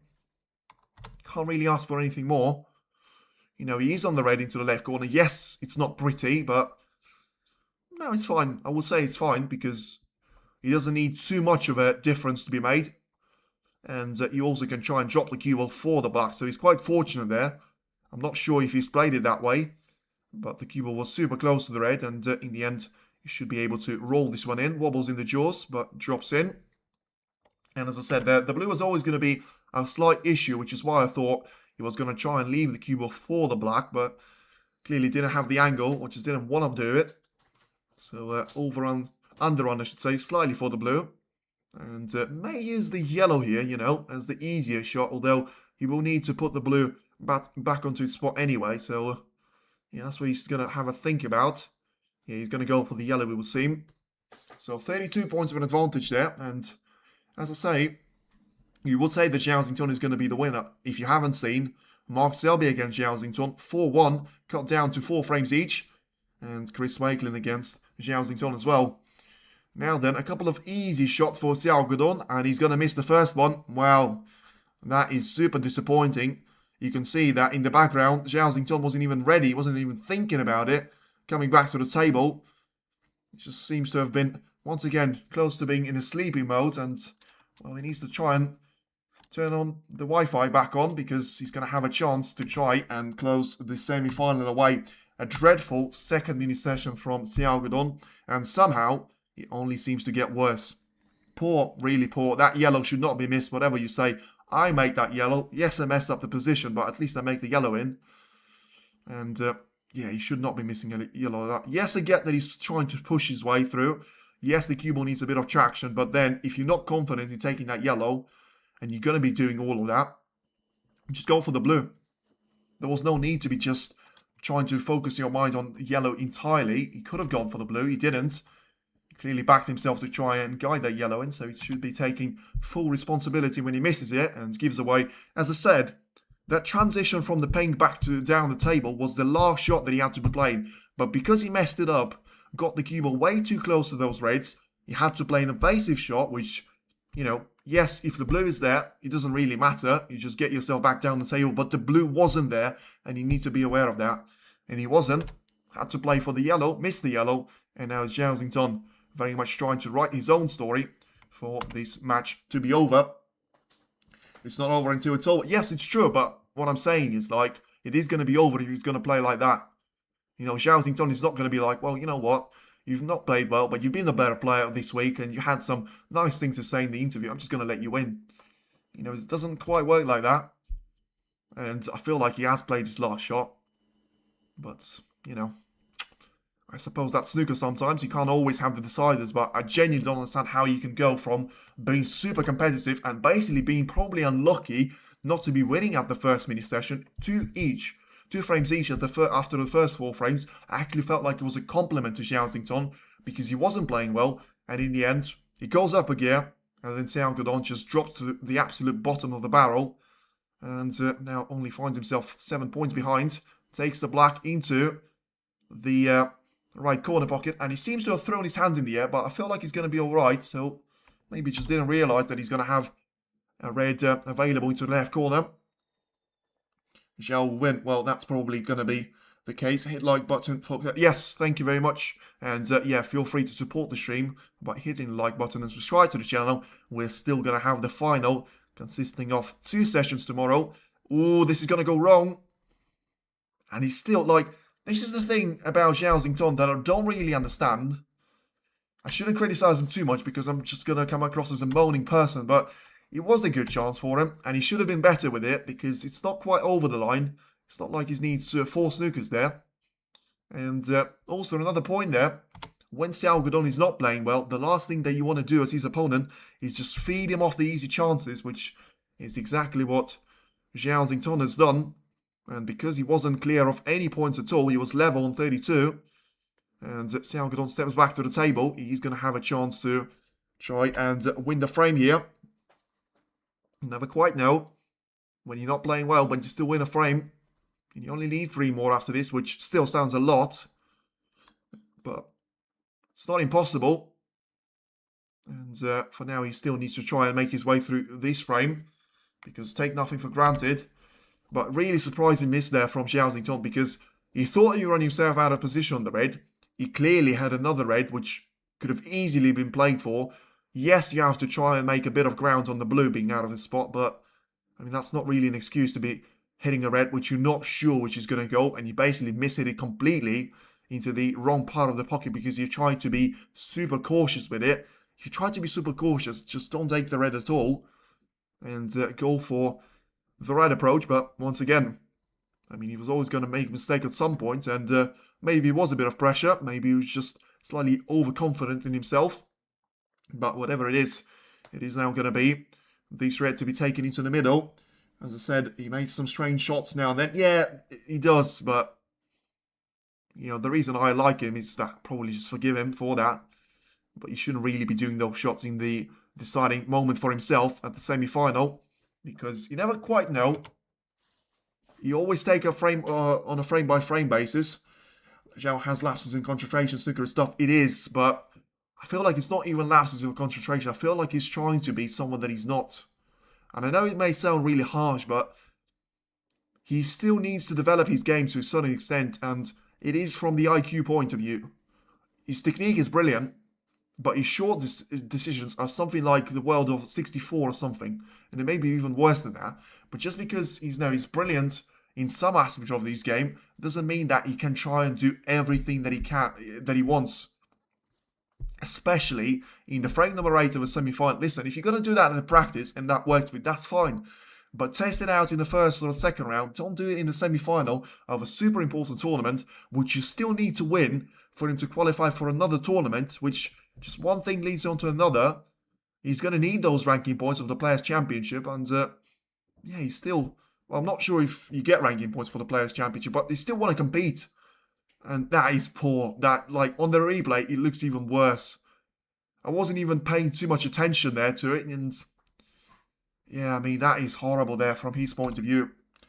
Xington is either brilliant or not quite there. Yes, absolutely agree with that. Now then, the red to be taken into the left corner. Has to make this one in there, Xiao Guodong, and does. And he doesn't need the yellow, which probably is going to be the only colour that he might have needed there. So, 29 points of a gap. So, that should be taken with the black here. Doesn't even take the red, technically, into the left corner as well. And that point, he's going to have enough of a gap for Zhao Xington to be needing snookers there. Still wants to get this red out of the way as well. I agree, he goes from brilliant to playing the wrong shots. Zhao loses. Well, he loses this frame. He has hard game to play up. And listen, it's no mistake about it. The reason why I say he should do better, because he had the chance to do better. I wasn't asking him to play 3 long shots in a row and just say, you know, just kill for the game, go for 6-0, 6-2 is not good enough. Yes, it would have been a perfect way for him to be in the final. Absolutely spot on. Xiao Guodong would have had to say, well, it's been one of those sessions, you know, I can't really do it all. And unfortunately, I have to go back and try another time. But in the end, 5-3, listen, 5-3 is not 5-1. He can still try and come back and win this one. Yes, it's still going to be a massive task, but it should have not been a task of its own. But fair play to Xiao Guodong. You know, he had another chance. He thought he was going to be out and out. You know, he probably was getting the extension of the queue with him. Just sitting there, waiting for the inevitable handshake to happen. Probably thinking what he's going to say in the post-match interview. But, you know, he's managed to come back to the table and produce a break of 45 points plus. Still going to be one of the highest ones that he made in the entire match here. And you never quite know. You don't expect the comeback to happen when he does. That's the brilliant thing about it. You expect the unexpected in snooker. And after what we've seen in all the matches at the World Grand Prix, surely it won't be a shocker if we are to witness another massive comeback. Because Zhao probably will try and get that out of his head quickly, but I feel like we're going to see the response and the reaction from him in the next frame. Because either he's going to try and sort of, what do you say? What's the word? Redeem himself straight away by going for those long reds, or he's going to bide his time and he's going to be like, okay, haven't done it in the previous frame. Understand? That was my bad. I'm not going to make the same mistake again. And the next chance that I'm going to get, I'm going to be really keen on trying to win that frame from that visit to the table. And that's the way that he's gone. And in the end, well, Xiao Guodong still sees the funny side of it as he makes the break of 63 points. Still super important for that one. And he's now going to be trailing by 3 frames to 5. So still very much game on. But it is advantage Zhao Xington, as he's still only 1 frame away from making it into the first ranking event final since that incredible World Championship campaign. You do get points for players, but now that Ronnie has pulled out, he might get in anyway. Ronnie has pulled out of the Players' Championship. That's fantastic news to see. Is that confirmed, Scott? Don't disappoint me like that. I was in such a good mood, and now you're telling me that Ronnie has pulled out of the Players' Championship there. Let's have a look at the news of the WST. Let's have a look. Ronnie. Doesn't seem like there's anything. Yes, okay. I don't like that. So I'm going to be desperately in denial, trying to find the proof of you're wrong. So let's have a look very quickly. There's nothing going on anyway, because it's a midway through this match. Set to miss the Players' Championship in Telford as seven-time World Championship UK absent continue. Yep, can see that. I mean, why? I mean, I swear he was playing there a couple of seasons ago. So that's going to be held in between February 17 and 22. So still, he doesn't want to play in the UK. He's played out of the Masters. He didn't play in the UK Championship. He didn't play in either of the Home Nation Series. And yeah, he's basically played 1 match in the UK the entire season. So that's an incredible, really. But, I mean, not surprising, but disappointing there. Thank you. That's nice. We have a little bit longer. Yes, Letitia. And, well, that sort of brought my mood back from, 90% to 65 or something. Because, when you see Ronnie participate in back-to-back tournaments, yes, he only made it to the second round every single time. But you get used to it, man. And now we're not going to see him till the World Open. So, and then it still remains to be seen if he's going to be playing that one as well. So, yeah, well, I suppose you can't have it always. And, yeah, back for this match, though. Zhao Xington needs a response. As much as he's still comfortable, he's not going to be comfortable if Xiao Guodong gets another frame back. And 5-4 at that point, certainly not going to be very comfortable for him. And, yeah, it's basically going to have to try and concentrate on bringing that game down.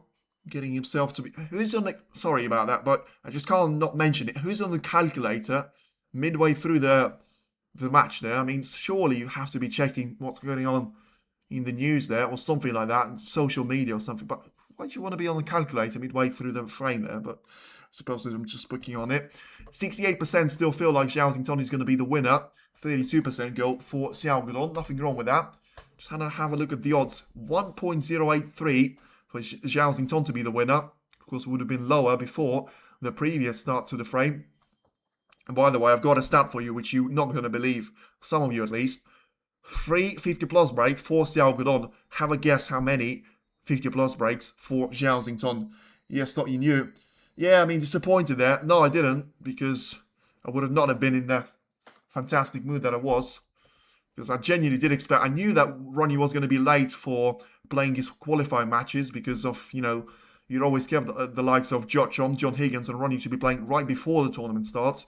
So I thought, yeah, he's going to miss the World Open, but he's going to be trying to get some action very much before the tournament starts of the World Championship. That clearly is not the case. And he still continues to ignore the tournaments in the UK, which is quite weird for me.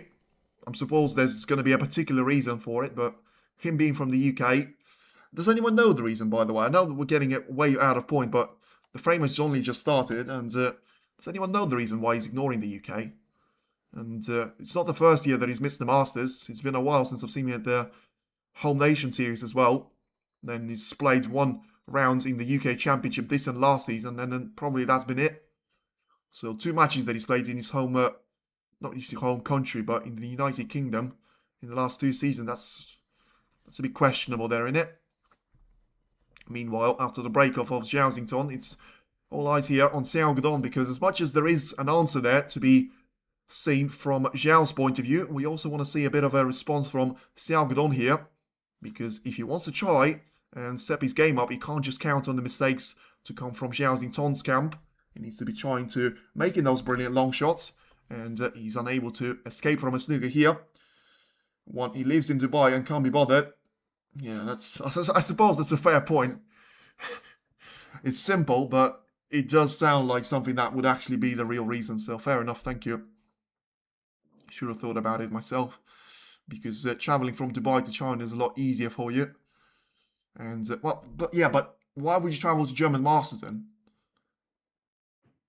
I mean, yes, I know the Temple John, brilliant, but surely, I mean, you can't really just say that the Alexandra Palace is going to be worse than that. But I suppose it is, Ronnie, and sometimes you can't really get the thoughts that get into his mind. For now, it is going to be the attempt of the referee to respot the cue ball and still give Xiao the second chance to try and get into those reds. So let's see, actually. One thing that I am going to mention is that can he see the full contact of the reds here? So he can. So referee clearly either had a word with him, or Xiao has realised himself that he can't afford to be going the same route twice there because of the 3 miss rule being applied to him. Needs the cue ball to speeding up there, and it gets past the D line, and yeah, it's going to be fine there. It looks like he's managed to find the pace out of nowhere in the end, but still a very good shot there from Xiao, especially from being in a bit of trouble. Now once again back to the cyclone it goes. So it doesn't seem like it's too much of a hurry, which is nice to me.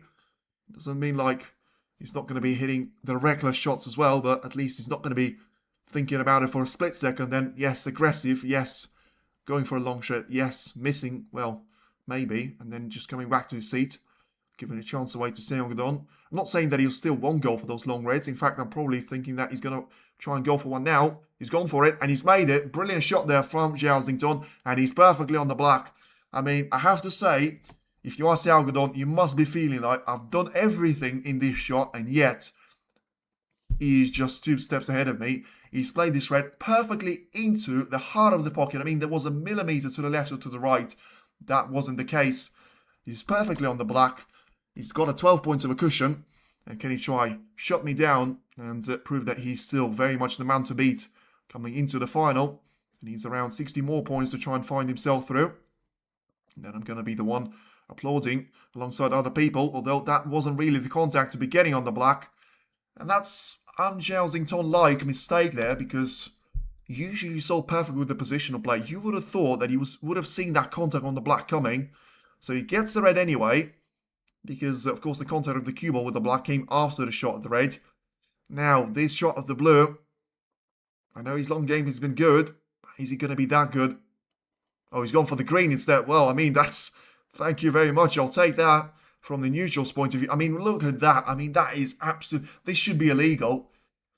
Like, they should be. The quality of the shot that he's played, and he's perfectly on the red into the left middle. That is absolutely extraordinary there from Zhao point of view. And, yeah, he's unplayable here for now, for the first couple of shots. Let's see if that's going to be the tendency for the remainder of the frame as well. But I am so much looking forward to seeing more of this kid. I say as a kid, 28 years of age. He's 8 years older than me. But boy, is he enjoying and entertaining the crowd here. I can only imagine what the noises are going to be in the background of the Kitech Arena. But now just make sure that you're not going to be able to mess the position up here, because it's still, remember, he compromised the black. Managed to find his way on towards the green and the brown. And I'm just trying to get himself on the red once again. So taking it with the blue, you would have thought. Trying to, when his long game is on, he's superb. Ronnie has said he was very lucrative sponsorship commitments in China. Fair enough, Mushroom Cloud, thank you. But once again, I mean, is anyone going to tell me why he was in the German Masters then? As much as I want him to be there, like, I'm trying to find the reason why he's not in the UK. Apparently he lives in Dubai. Well, I mean, Germany's not too far out from the UK, so... I mean, anyone going to be able to explain that to me? But, like, probably the last time I'm going to mention Ronja Sullivan, because it is a Zhao Xingtong show, and let's concentrate on the frame that could still be the one that gets him over the line and into the final here. So, still, doesn't really look like he's managed to solve that issue of getting himself on the black. Slightly out of position for these reds, and, you know, the camera certainly suggesting that he had an option to be taking the plant of the reds into the left corner. In the end, he barely gets that red in, which wasn't an easy cut, but wasn't the most difficult shot that he had to play. So, quite close to dropping the cue ball into the middle, but in the end, it's going to be pretty straight on his blue. So, just trying to manually find an angle there of the cue ball to bounce away off the side cushion. Decent shot there from the position that he had.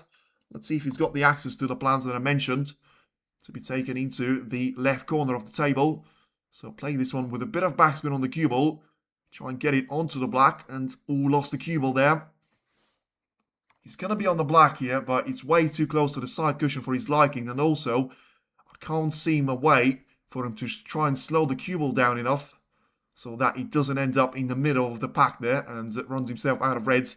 And that goes without saying that the black still needs to be potted, and he's managed to fix those 2 points just like that. Brilliant there by Zhao Xingtong, once again able to recover from any position in the world. But just the question is, why does he keep getting himself in those positions? Doesn't need to find the answer though. If he's able to recover every single time, as long as he has got that ability in himself. Now then, the break of 38 points, so already close to that point achieved in the previous frame, where he was trying to get back there level in terms of the points with Xiao Guodong. But when he comes down to having that 49 points of a cushion, 91 still at the table, don't be surprised with it, because he has started with a 4 points advantage there after a foul shot being given by Xiao Guodong. So he's not on a potential 150 of a break. So just trying to go for a shot into the left corner now with the black. Once again, bit of distance, and once again, superb recovery pace. Getting that black to be struck beautifully into the pocket, and still being able to recover with the next shot, with the position on the next red being pretty much supreme. And yeah, just having the ability this time around to play the cue ball through that red with a bit of topspin. No problem lining up the shot into the left corner this time. So it's getting closer to that match ball finish line. That has the cue ball to bounce away off the right side and get himself lined up for this red to be taken into the left corner. How does the size of the audience compare with the events in England? Well, it's not really a good point though, because... Oh, you mean just in general? Sorry, I'm getting slightly away there. Nowhere near. It's not quite Saudi level, but the Saudi, there's this tournament, and then there's around Tempojong, Northern Ireland, some of the Home Nation series, and then you're going to have the likes of Alexandra Palace, the absolute giants of the game. And it is going to be a giant of the game that marches on to the final. It is Zhao Xingtong that is able to recover after a bit of a disappointing frame previously, but still, make no mistake about it, he has been absolutely superb when it comes to this match. And, you know, he needed a couple of deciders for him to be in the semi-final. And for the first time since that incredible performance against Ronja Sullivan in the semi-final of the World Championship, he is going to be playing in the ranking event final. And I've mentioned that with Wilson getting the win, not really in the ranking event, but basically with Trump getting the win in the German Masters, we've got even less of the people now in the top 10 that still haven't made a ranking event win this season. And one of them, incredibly, is going to be the world champion, Zhao Xingtong, still looking to find that ranking event win this season, which certainly is going to be a great helping hand for him to be part of... well, certainly the Players' Championship now, because I'm yet to check, but I feel like it should be enough there. But even if it's not, it's going to be a great battle in between himself and Zhang Anda. Both players have worked super hard to get to this stage, but in the end, only one of them can be the winner. And it is going to be the race to 10 frames there in the end. And what a perfect way for him to end this Fantastic session of snooker there for himself as he gets the red and he gets the black combination. It is the first century of the match and he comes at the perfect place there for Xiao and the perfect moment as well. So let's witness maybe a total clearance here of 134 points with him having 6 colours on the spots. And I have to say, I was critical of him on the previous frame. He shut me down perfectly, and that's the response of a champion. When you don't play well, you're going to get your stuff together, hold it really close together, as Steve Davis said, and you're going to be able to deliver a break of 100 plus points there, which will get you into that showdown finale with Zhang. And I'm going to say this one now. I don't care if I jinx him. You know, it's another day, so I'll have to wait for the battle to resume. But it is going to be super interesting to watch Zhang against Xiao. But I think there's no surprise that Xiao is going to be the real deal, but also he's going to be the real favourite for that match to be underway. He can't quite get the pink, and in the end you can see that the applause there from Xiao, and you can see what a class act he is. You know, he knows he didn't play super well in the second mini session, but still has got the ability in himself to try and bring him back to the table. And what a performance from this young man, 28 years of age, marches on to another ranking event final. And can he make it? Number 4 for him in the collection. And once again, it is going to be All China final. And we are going to have the new ranking event winner this season. I just realised that. Zhang or Xiao, one of them will be at the top of their country and the top of the game tomorrow. But who's it going to be? We'll have to wait and see. For now, it is Xiao show. And Zhang will be watching very nervously back in the hotel room, or wherever he's watching this one from, because let's be honest, he would have liked to see Xiao in the final because it would have been a little bit more of a level playing field. In the end, it is going to be Xiao to be the real favourite. But if he plays like he did today, it is going to be very difficult to stop this unstoppable machine. And the Cyclone is going to be there against the Mouse. And, well, let's see which one of them is going to be there to take the title of the World Grand Prix. Congratulations to Xiao, commiserations to Xiao. He's played a real tough match and he's played a really good campaign so far this week. It wasn't quite his day. You know, the 3 frames that he's lost back to back, you're not really going to have a giveaway like that away from Xiao. And yeah, in the end, thank you very much for watching, and we'll be looking forward to the coverage of the final. I'll be badly looking forward to that final because, as I say, the fact that we are going to have the Xiao in the final, and I feel like it is going to be confirmed now. Xiao is going to be in the final in the Players' Championship as well. Ronnie's not going to be there. Xiao will, and maybe that's going to be, you know, the point of support there from Ronnie O'Sullivan fans. But talk about this match, brilliant. But the damage was done from that point of a 5th frame all the way to the 7th. You know, when you get that 2-3 of a 2-4, 2-5 of a gap, it was really difficult to stop that machine at that point. Xiao was able to get one of those frames back, but it wasn't enough to stop the machine of Xiao. Now marches on all the way to the final. Thank you very much for everyone tuned in. And now we are going to be looking over to the final. 5 o'clock tomorrow in the UK, 6 o'clock in Europe at the morning. It is going to be an afternoon session. At 1 o'clock it starts in China, and then we'll be back with a second mini session to see who's going to be taking that title for the first time this season, and yet another ranking event winner that is going to be different from the previous one. Mark Selby was the only player that win back-to-back tournaments there with the Champion of Champions and the UK Championship, but still yet to have a player that will do it in the ranking events. Thank you very much for the 3rd time, and we'll see you around tomorrow for the final. Stay tuned in. Thanks for the support, and thanks for watching.